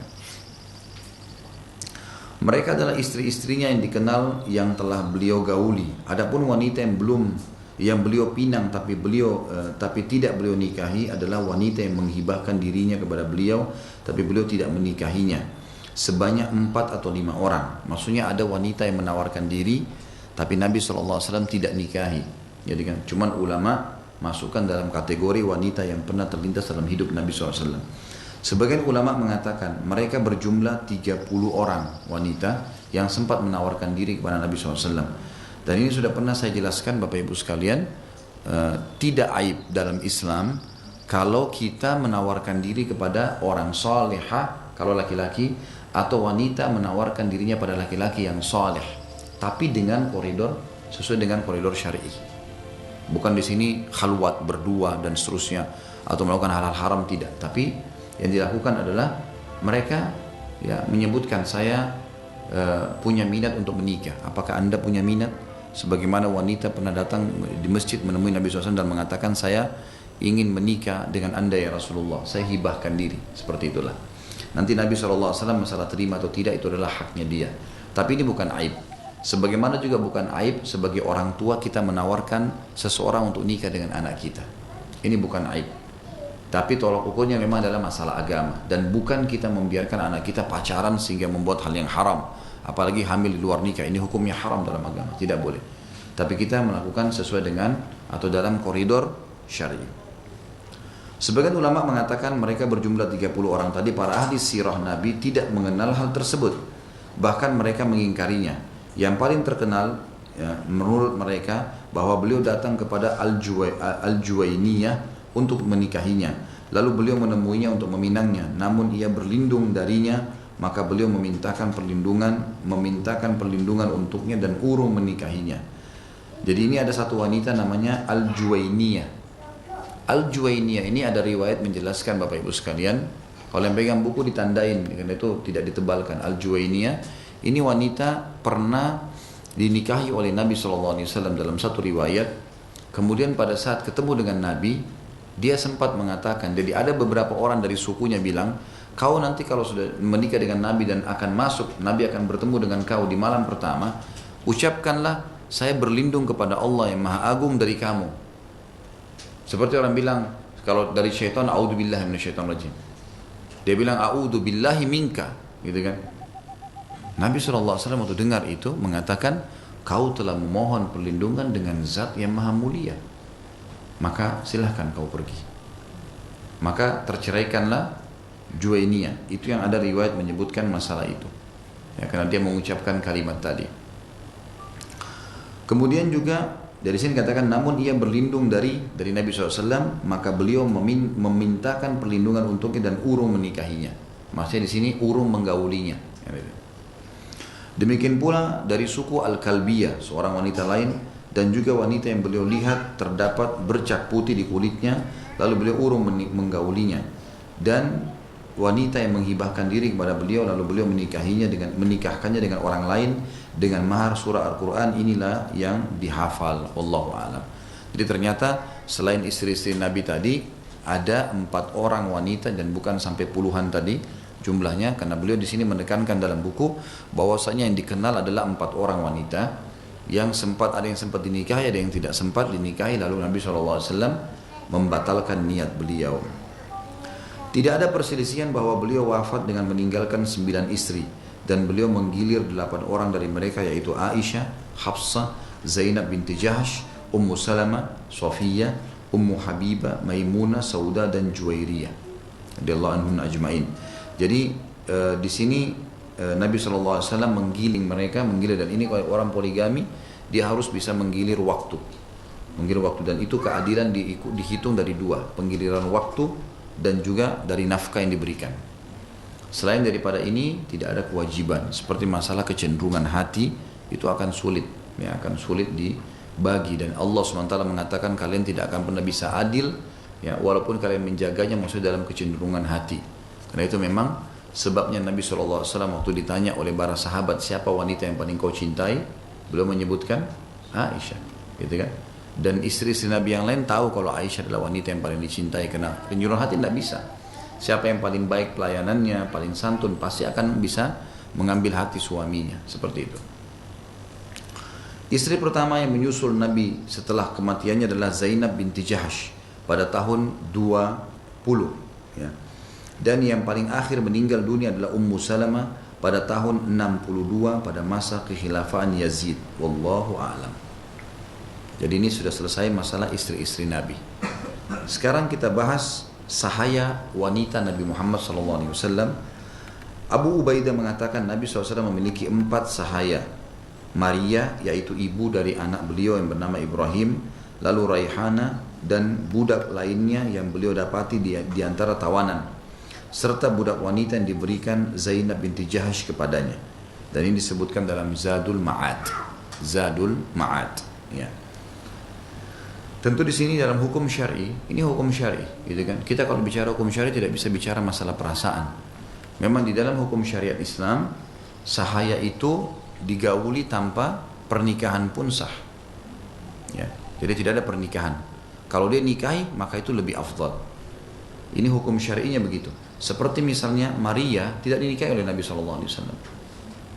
Dia dalam kedudukan sahaya, maka Nabi SAW menggaulinya sebagai sahayanya sampai lahir anaknya Ibrahim. Dan dalam buku fikih kita ada namanya hukum ummul walad. Kalau ibu-ibu dan bapak sekalian baca buku fikih, ada tertulis hukum ummul walad. Apa itu ummul walad? Seorang sahaya wanita yang hamil bukan majikan ya, ini tuan. Ini memang beda dengan pembantu, jangan sampai salah paham. Ini memang harta rampasan perang. Maka kalau dia hamil dari tuannya, dia diberikan julukan ummul walad karena anaknya itu sudah anak tuannya, dan itu anak merdeka. Secara otomatis dia menjadi ibu yang terhormatin sebagaimana umumnya ibu-ibu muslimin, ya. Walaupun tadinya dia sahaya. Dan kalau suaminya meninggal, dia jadi merdeka secara otomatis. Otomatis dia merdeka dari keterbudakannya. Kita masuk sekarang Bapak Ibu sekalian ke judul baru, namanya pernikahan di masa jahiliyah. Untuk lebih mengetahui tentang kemuliaan Islam, kita akan melihat bagaimana pernikahan di masa jahiliyah. Menikah pada masa jahiliyah ada 4 cara. Yang pertama, nikah sebagaimana dilakukan manusia pada hari ini. Seseorang meminang kepada laki-laki lainnya seorang wanita yang berada di dalam perwalihannya atau putrinya. Laki-laki datang kepada laki-laki lain meminang siapapun wanita di bawah kewalihan dia. Anaknya kah, saudarinya kah, ibunya kah, gitu kan.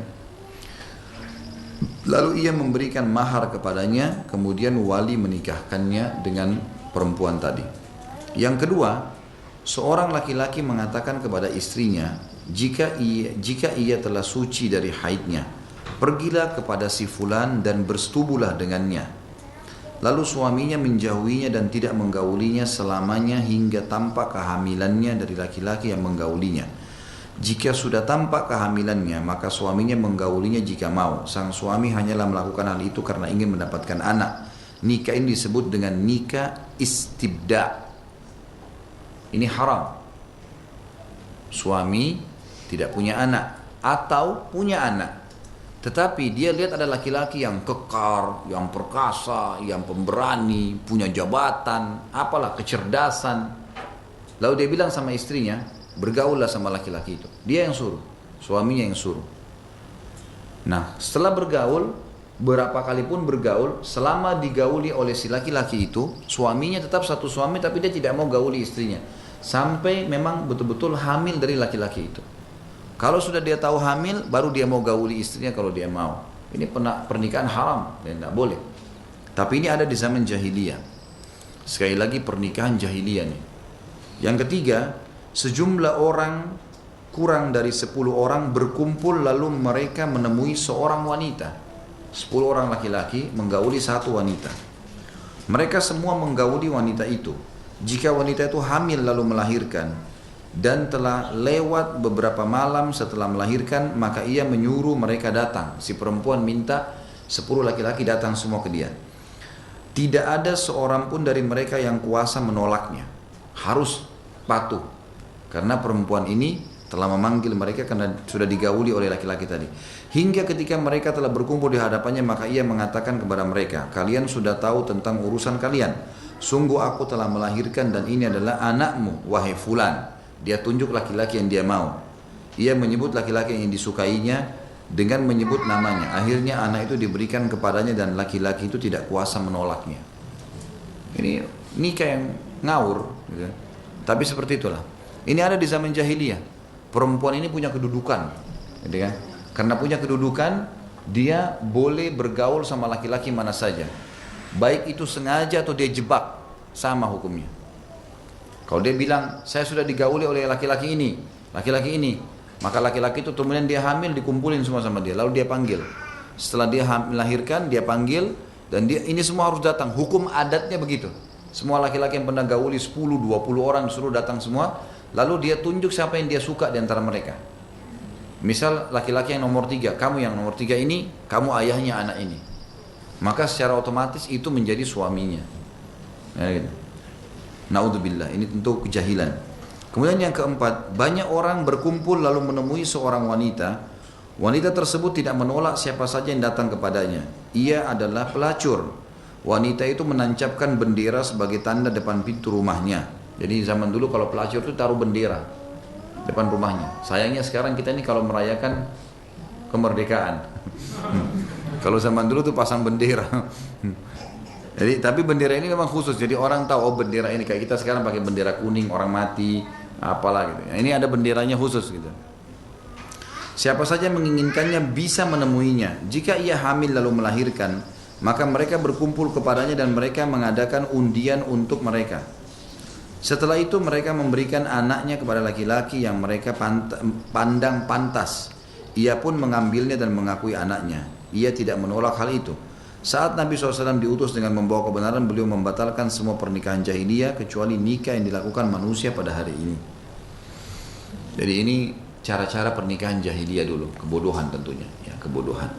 Jadi hadis Nabi SAW membatalkan ini, diantaranya hadis Bukhari yang berbunyi, kata Nabi SAW, janganlah seseorang diantara kalian menimpahkan spermanya di atas sperma saudaranya. Nggak boleh. Ini. Sampai dari sini juga keluar hukum tidak boleh menikahi wanita hamil. Wanita hamil itu ditunggu sampai melahirkan. Kalau sudah terlanjur Ustaz, Allahu alam, pendapat yang saya pegangi, yang saya anggap kuat adalah nikah lagi. Karena memang tidak boleh, Nabi SAW melarang. Walaupun pemilik sperma itu, dan dia tadinya menggaulinya dengan cara haram, nggak boleh, gitu kan. Apalagi kalau nikah sama laki-laki lain, tambah nggak boleh nih. Ada larangan jelas hadisnya, gitu kan. Baik, landasan memilih istri, judul yang lain nih, judul yang lain. Tentu saya teman-teman sekalian, buku ini sempat habis di pasaran, tidak ada sama sekali, dan sudah ada ratusan orang yang memesan buku ini. Dan saya sudah berbicara, alhamdulillah kemarin sempat bicara sama penerbitnya, dan saya baru berhasil tembus, dan alhamdulillah sudah dicetak ulang. Maka saya minta teman-teman yang berminat buku ini dari sekarang didaftar kepada panitia, supaya nanti kalau sudah selesai, saya dijanjikan 2 minggu, sudah seminggu berjalan sekarang, tinggal 2 minggu lagi. Jadi pertemuan akan datang sudah bisa milikin buku ini.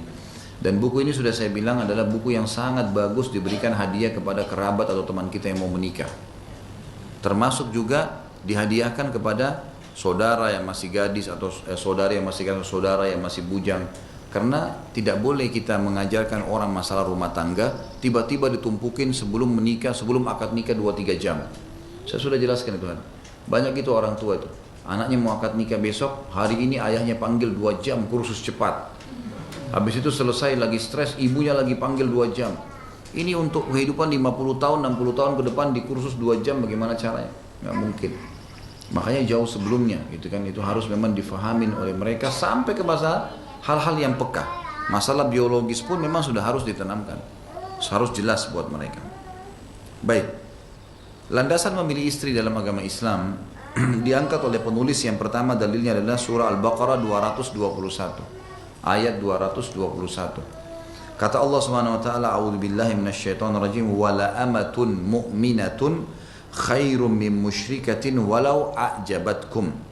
Sesungguhnya wanita budak atau budak wanita maksudnya yang mukminah lebih baik daripada wanita musyrikah walaupun dia menarik hatimu.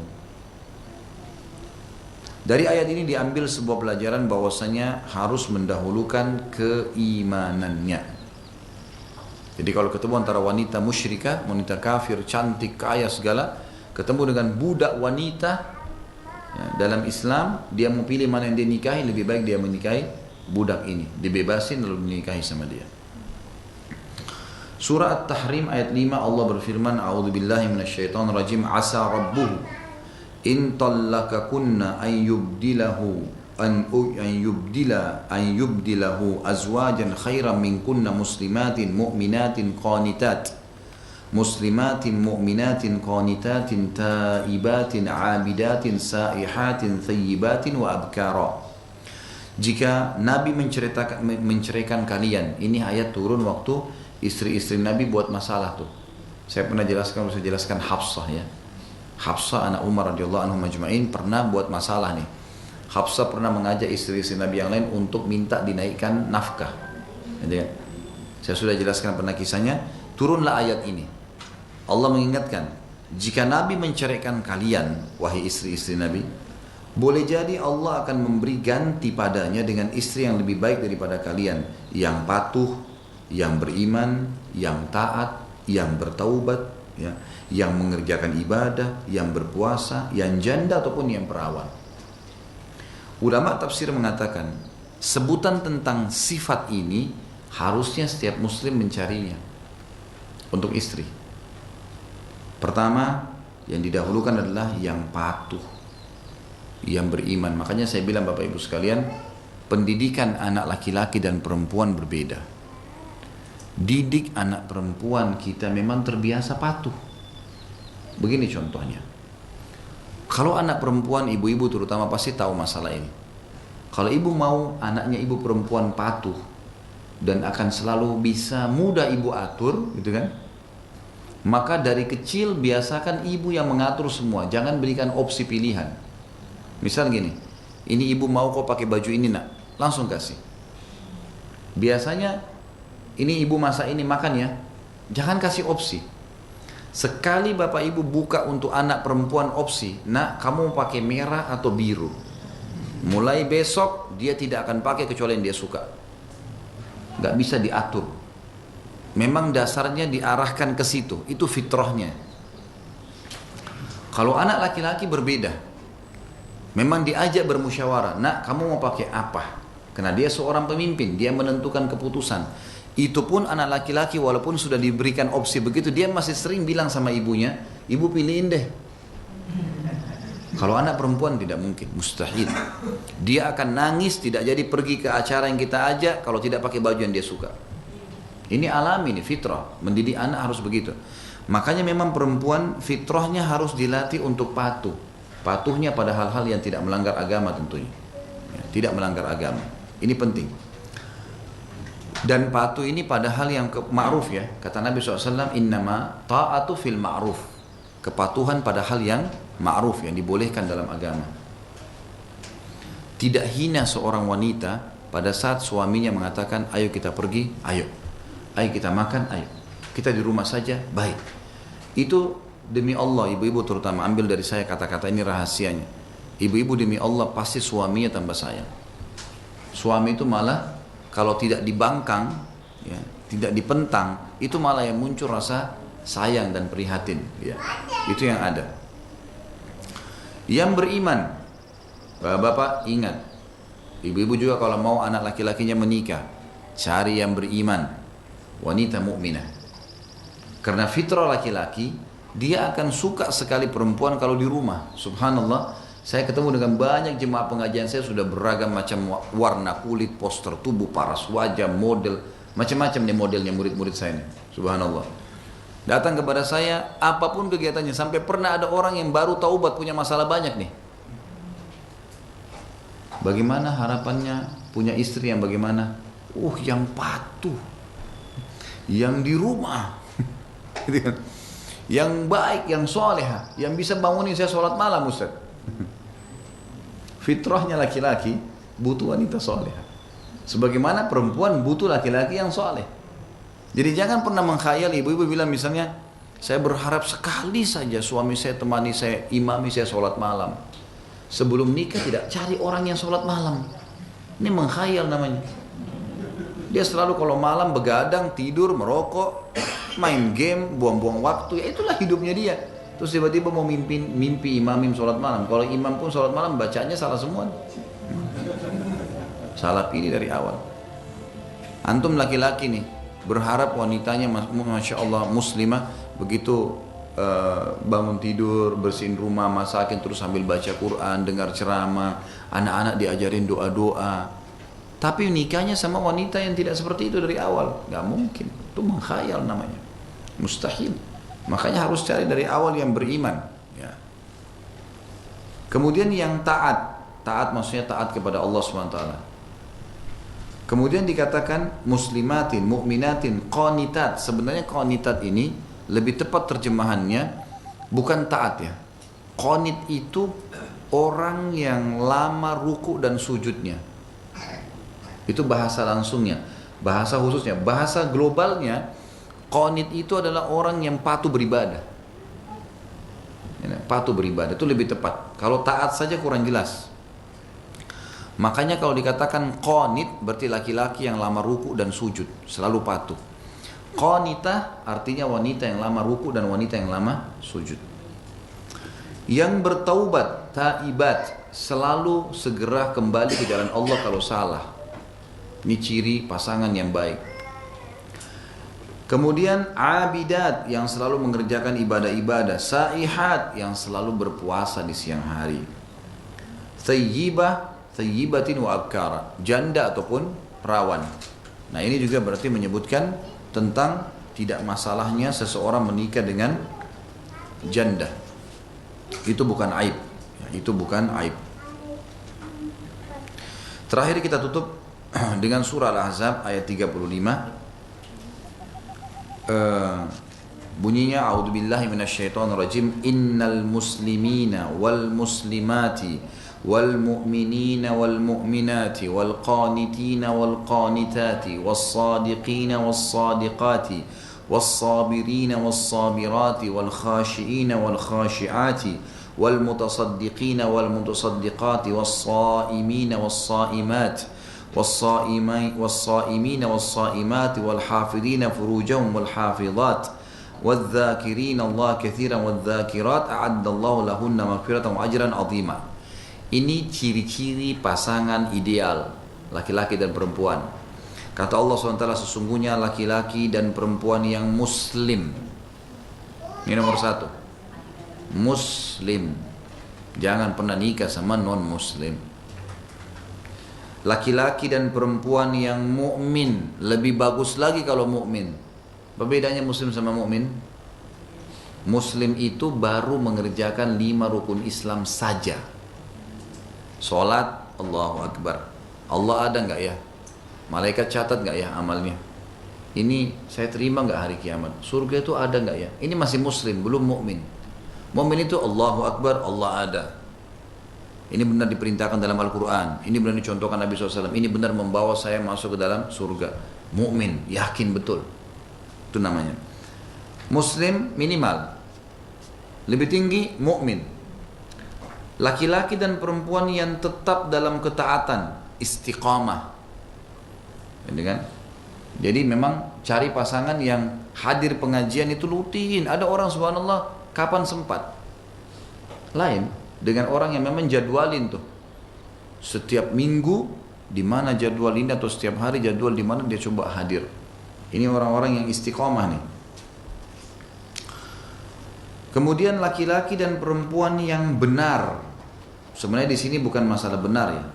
Benar ini sebenarnya jujur maksudnya. Jadi benar itu dicoret, diganti jujur. Ya. Dan kita tahu jujur ini ciri khasnya orang mukmin. Kalau dia sudah sering hadir di pengajian dan faham, dia akan jujur. Karena kata Nabi SAW, "Qulil haqq walau kana mur." Ucapkan kebenaran walaupun pahit. Dan kata Nabi SAW, lazimi kejujuran walaupun depan mata kalian kehancuran, dan hindari kedustaan walaupun depan mata kalian keberhasilan. Tidak ada dalam Islam bohong. Yang ada kejujuran. Jujur itu akan melapangkan dada pemiliknya, menyelesaikan masalah pada saat itu. Kita salah nih, langsung kita bilang, iya saya salah, perbaikin, jujur apa adanya. Udah selesai, clear. Memang tidak enak, tapi selesai. Tapi kalau dusta, terlindungi saat itu, tapi jangka panjang masalah terus. Cirinya jujur. Kemudian laki-laki dan perempuan yang sabar. Sabar ini dalam arti kata menerima takdir Allah dan ikhtiar, cari jalan keluar, itu sabar. Kemudian laki-laki dan perempuan yang khusyuk. Kalau ibadah khusyuk.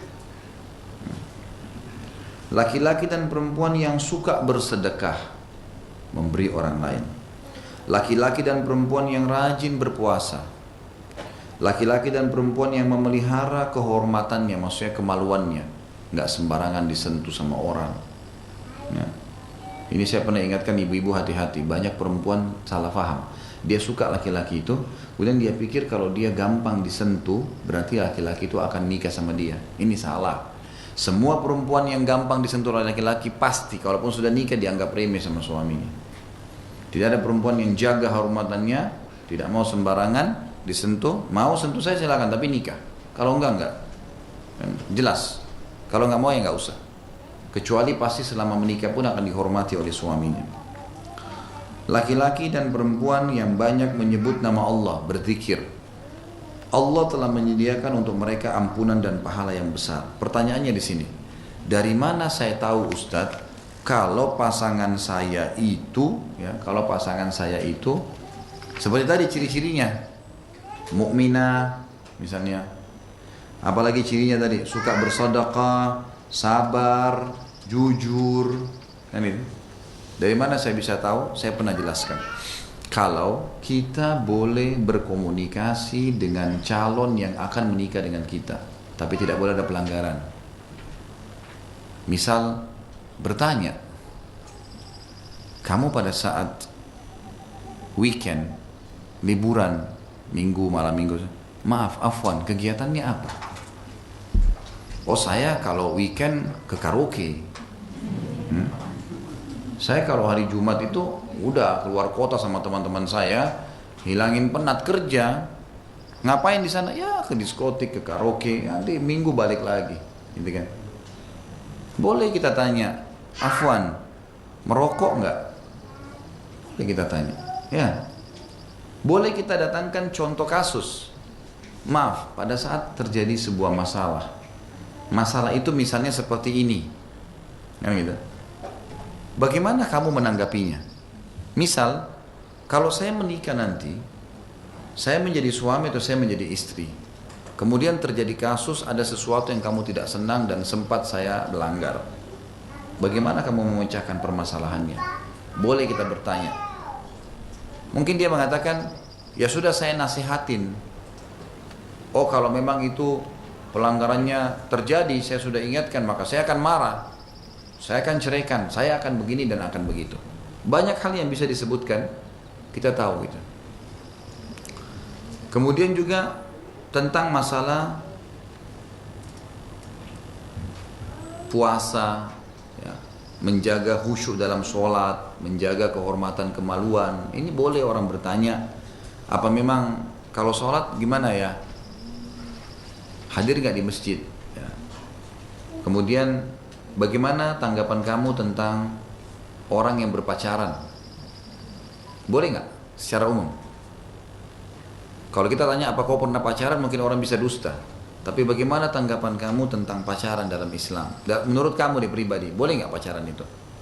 Dengarkan tanggapannya, kita bisa tahu. Ya menurut saya sih boleh-boleh saja karena supaya bisa tahu pasangan misal. Kita sudah tahu, berarti itu pintunya sudah dia buka, berarti dia membuka pintu itu.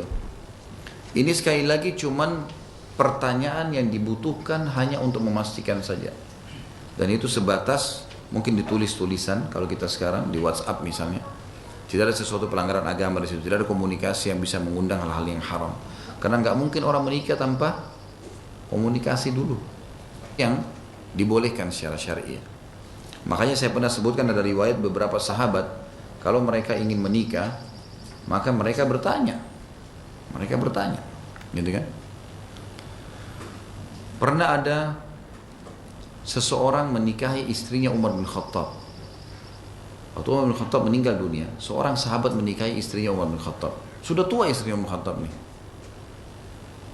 Ternyata waktu ditanya oleh orang-orang lain, kenapa anda menikahi istrinya Umar? Padahal ini jelas-jelas sudah tua gitu, lebih baik menikah sama wanita lain yang masih muda. Dia bilang karena saya ingin mengetahui rahasia sholat malamnya Umar dari dia. Gitu ya. Jadi ternyata sebelum menikah dia sempat menawarkan diri, menjelaskan kalau dia mau menikah, perempuan itu juga meresponnya, kemudian terjadilah pernikahan. Tapi ada yang dia tidak bisa tanya, yang memang jadi target dia. Dia ingin mengetahui tentang sholat malam Umar bin Khattab, tapi komunikasi sebelumnya sudah ada. Ini sekali lagi bukan saya menghalalkan komunikasi terbuka begitu saja, bukan. Tetapi perlu kita ketahui bahwasanya komunikasi yang secara syar'i, nggak ada sesuatu pelanggaran di situ. Terlebih lagi kalau memang kita bisa termediasi, ya. Seperti misalnya seorang laki-laki mendatangi rumah wanita tersebut dan ada mahramnya, ada ayahnya terutama walinya, kemudian dia menanyakan banyak hal di depan mahramnya. Bagaimana kalau seperti ini, bagaimana kalau seperti ini, bagaimana kalau seperti ini, dan ini tidak perlu berlangsung lama. Dalam Islam saya sudah katakan tidak perlu berlangsung lama. Jawaban-jawaban yang disampaikan sudah cukup menjadi pegangan buat kita. Saya akan baca pertanyaan. Ustadz, orang tua saya melarang anak-anaknya menikah sampai umur 26 tahun ke atas, tapi boleh pacaran. Sedang saya ingin menikah muda, bagaimana Ustadz? Berikan penjelasan ke orang tua. Ini banyak penyakit, subhanallah, di tengah-tengah masyarakat kita nih. Jadi dia tidak malu, orang tua ini tidak malu kalau anaknya gonta-ganti pacar. Tetangga lihat tuh. Sebentar, bulan lalu yang datang laki-laki pakai mobil merah. 2 bulan lagi mobil biru.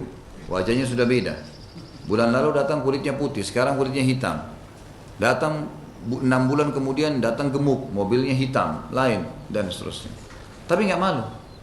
Bahkan kalau tanya-tanya, ini siapa nih? Oh ini pacar baru anak saya. Gitu.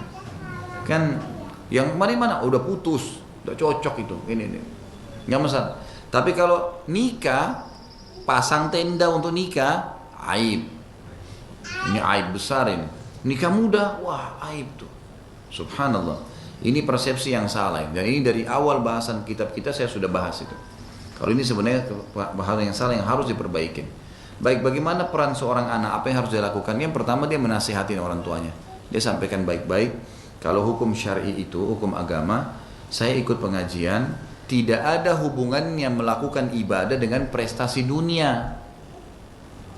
Kamu sarjana dulu baru nikah. Apa hubungannya sarjana dengan nikah? Nggak ada hubungannya. Nanti mau makanin apa? Loh, kalau nikah ya sehidup semati. Kalau si laki-laki cuma bisa datangin nasi sepiring ini, ya makan berdua.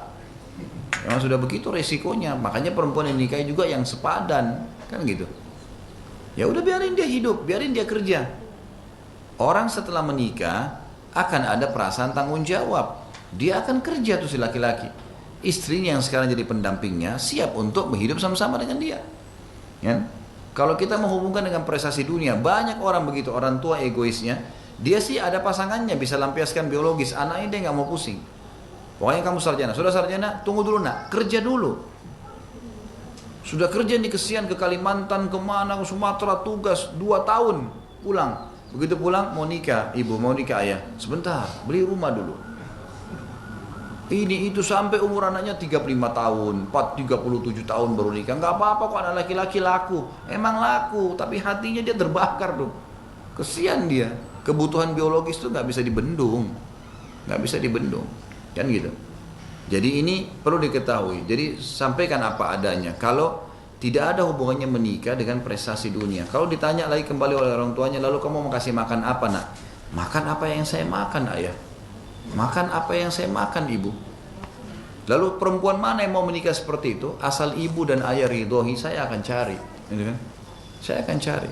Lalu mulailah coba melalui lembaga-lembaga pendidikan agama. Seperti misalnya di teman-teman murid-murid, teman-teman yang belajar dengan saya tidak katakan murid lah. Teman-teman yang belajar ini sekarang sudah membentuk tuh pendaftaran biro jodohnya. Masing-masing dari ikhwah akhwat memberikan biodata. Lalu biodata itu kita tampung semuanya. Bagi yang ada cocok klop dari biodata itu, nanti tim kami yang menyortir gitu kan. Oh ini ternyata ini ini menulis kriteria seperti ini, ukhti ini menulis seperti ini kayaknya cocok nih, dikelopin nih secara syar'i.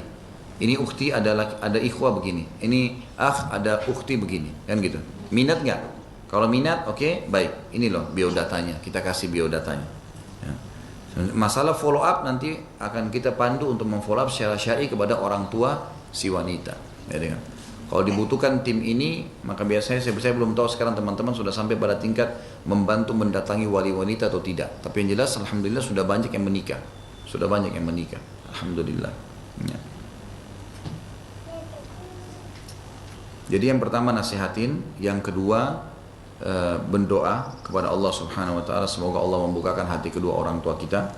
Yang ketiga perkaya buat beliau-beliau itu informasi seperti misalnya buku kah, atau mungkin ada buku kecil ya, terbitan pustaka Ibnu Umar, judulnya dari memilih, meminang, menikah sampai apa gitu ya. Bukunya kecil, 7.000 rupiah. Itu bisa diberikan hadiah. Kemudian juga ada buku-buku yang sedikit-sedikit mengkritik judul-judulnya, misalnya wahai para pemuda menikahlah, ya, dan seterusnya. Ada buku-buku bisa dibeli dan diberikan kepada orang-orang tua kita ini. Tentu orang tua bisa disentuh juga dari sisi perasaan, misalnya dibahasakan baik-baik, kalau saya ini betul-betul terganggu, saya takut berbuat dosa, ya, dibahasakanlah begitu. Apakah kalau kita sholat dahi harus menyentuh lantai? Bagaimana dengan yang menggunakan niqab? Apakah harus dibuka? Ini kita bicara masalah pernikahan dulu nih. Ya, sudah ya, jangan tambah lagi nih. Terakhir, udah banyak nih. Tentu saja dahi bagian daripada yang dianjurkan disentuhkan ke tanah.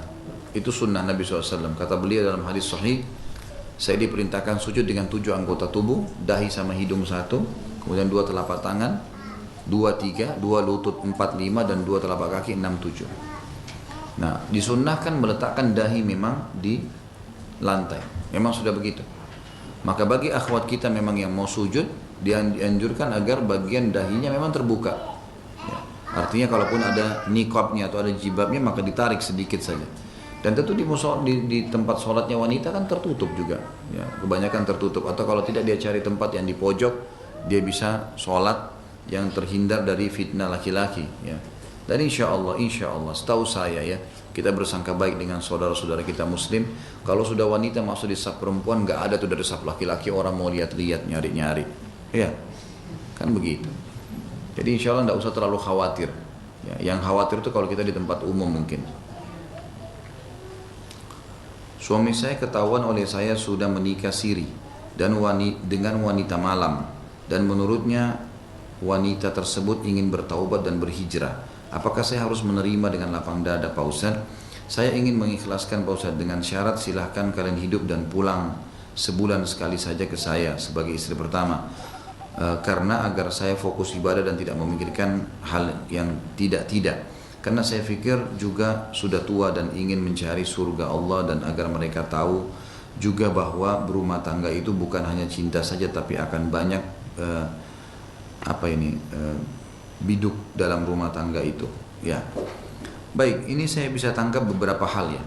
Yang pertama teman-teman sekalian, laki-laki yang mau menikah poligami, ya, saya sarankan jangan pernah sembunyi. Jangan sembunyi.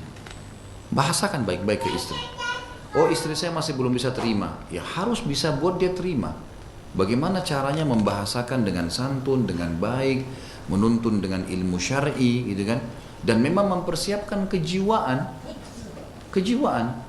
Karena poligami memang itu sama dengan kita menambah tugas, gitu kan? Harusnya bisa rapi. Menikah dengan cara sembunyi-sembunyi tidak akan mendatangkan ketenangan. Hanya tenang di hari-hari pertama, setelah itu akan datang masalah. Bagaimana caranya? Iman itu bisa mengubah apapun. Bapak Ibu sekalian, iman bisa mengubah apapun. Saya akan menyampaikan apa yang saya lakukan. Istri saya yang pertama, karena saya poligami, istri saya yang pertama mu'allaf, orang non muslim masuk Islam, gitu kan? Dia orang Chinese masuk Islam. Dan subhanallah sampai sekarang kalau saya lagi ketemu sama dia yang selalu motivasi saya. Kapan poligaminya dilengkapkan? Kapan nikah lagi? Kalau saya cerita kadang-kadang, ini bukan saya cerita sengaja, karena saya ingin memberikan pelajaran. Kalau saya sampaikan kepada kerabat saya tentang masalah ini, kepada ayah saya bilang ini, si fulana mengatakan ini pada saya. Ayah saya kadang-kadang pun, walaupun beliau seorang kiai di Makassar gitu, beliau kadang-kadang berpikir, ada ya wanita seperti itu? Terus saya mengatakan ada, ini bukti. Dan yang saya tanamkan hanya satu. Di rumah saya tanamkan keimanan kepada dia, buku-buku agama, ingatkan masalah akhirat, dan memang dia tahu saya jalan dengan kejujuran, apa adanya. Ini loh saya akan menikah, saya tidak menikah, ada orang yang tawarkan diri, ada orang yang begini, saya bahasakan. Dia tahu ini Khalid seperti yang kelihatan di depan, itulah di dalamnya, udah. Jadi laki-laki yang biasa jujur itu akan membuat istrinya tenang, gitu kan? Aman, dia tidak akan merasa terganggu, dan semua dengan transparan. Bahkan saya sekarang yang kadang-kadang mengatakan insya Allah pada saat Allah mudahin nanti satu waktu. Kalau sekarang masih belum dan seterusnya. Tapi seperti itulah. Jadi laki-laki yang mau poligami teman-teman sekalian, poligamilah yang sehat.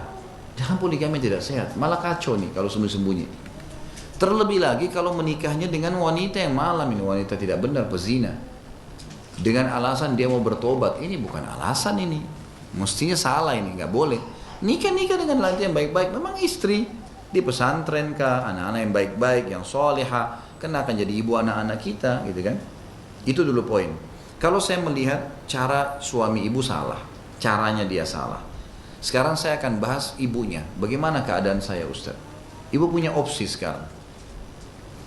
Kalau ibu merasa ini adalah perintah Allah dan saya ingin terima, maka ibu tinggal terapkan hukum Allah. Jangan juga dengan cara seperti ini. Ya sudah sebulan sekali datang kepada saya. Tidak.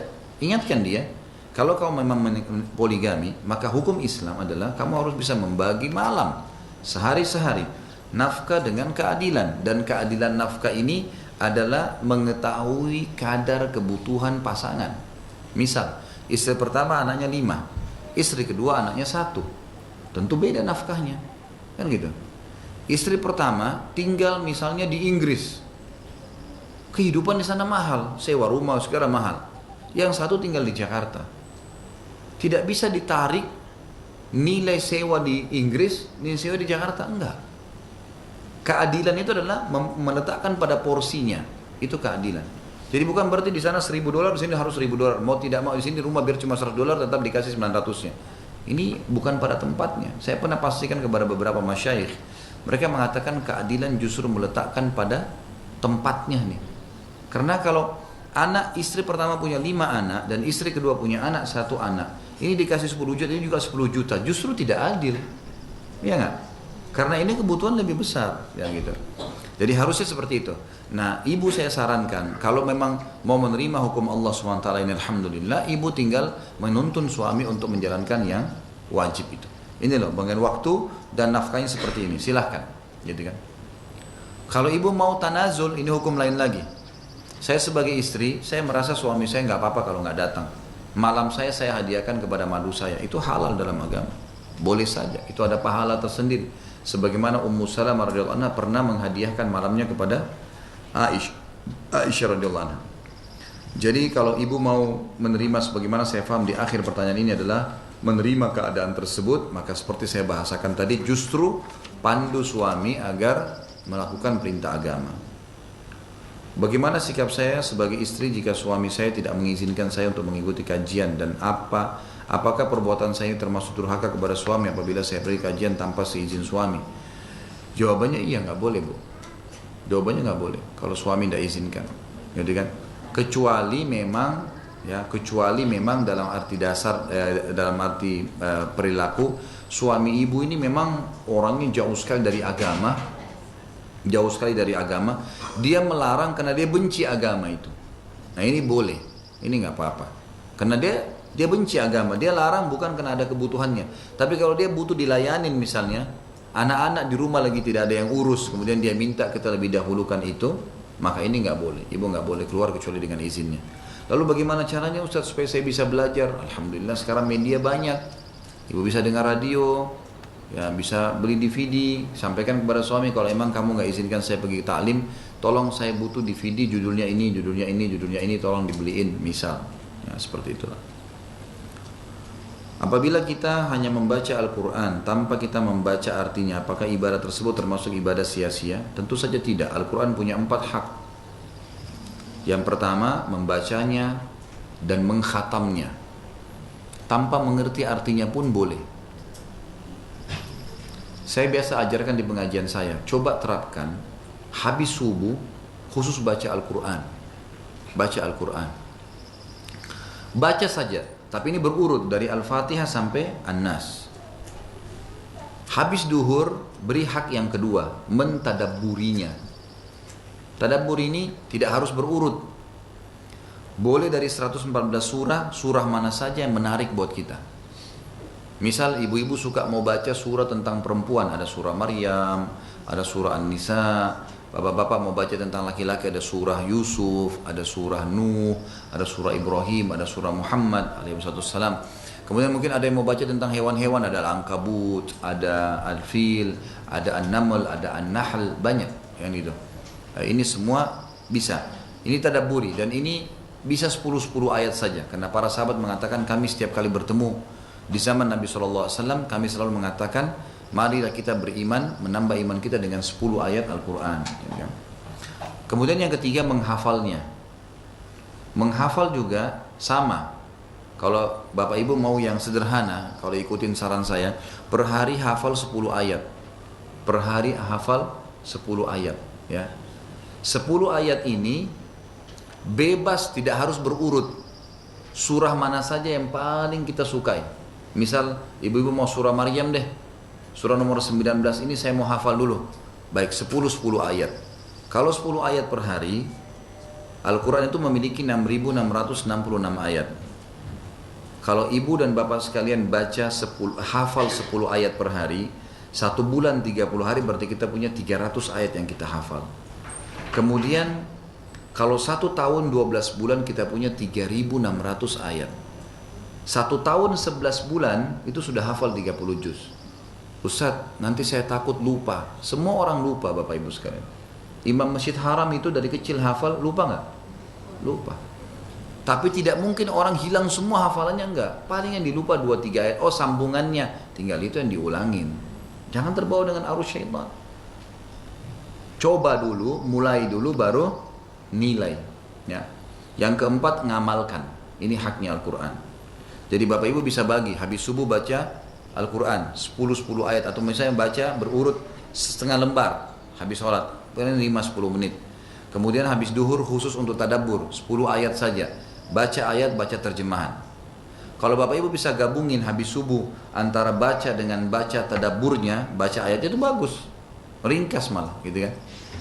Hafal 10 ayat. Ini juga tidak harus berurut, boleh surah mana saja kita mulai, yang penting mulai dulu. Meninggal insya Allah dapat pahala hafal 30 juz tuh. Lalu apa yang sudah diketahui amalkan dalam kehidupan kita. Saya pernah membaca satu hadis yang mengatakan akan tertahannya ruh seseorang apabila belum melunasi utang. Mohon penjelasannya. Hadis sahih itu. Riwayat Imam Ahmad, kata Nabi SAW, ruh seorang mukmin tergantung antara langit dan bumi kalau utangnya belum terlunasi. Dalam hadis lain dikatakan di riwayat Bukhari, seorang syahid yang mati syahid terampuni semua kesalahannya kecuali utangnya. Utang memang harus dibayar, makanya hati-hati. Jangan utang kecuali darurat sekali, dan kalau utang pun niat membayarnya.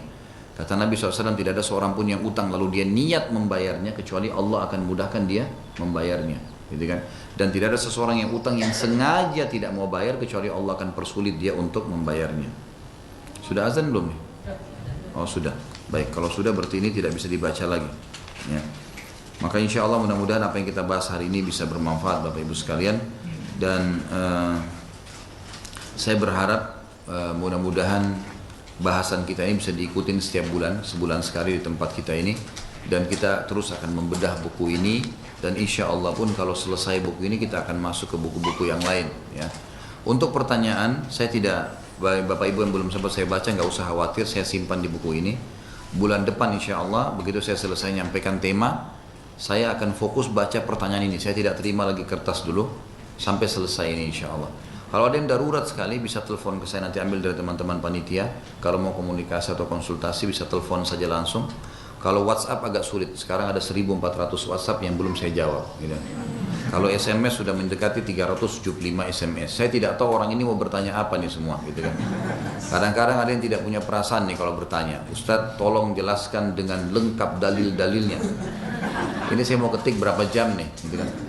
Ini boleh atau tidak Ustadz? Itu namanya konsultasi. Kalau mau belajar, baca artikel, jangan tanya sama saya, kapan saya jawab gitu. Ada yang kadang-kadang tersinggung subhanallah. Ustadz kok BO saya nggak dibaca-baca? Bagaimana bacanya nih? Kapan bacanya gitu ya?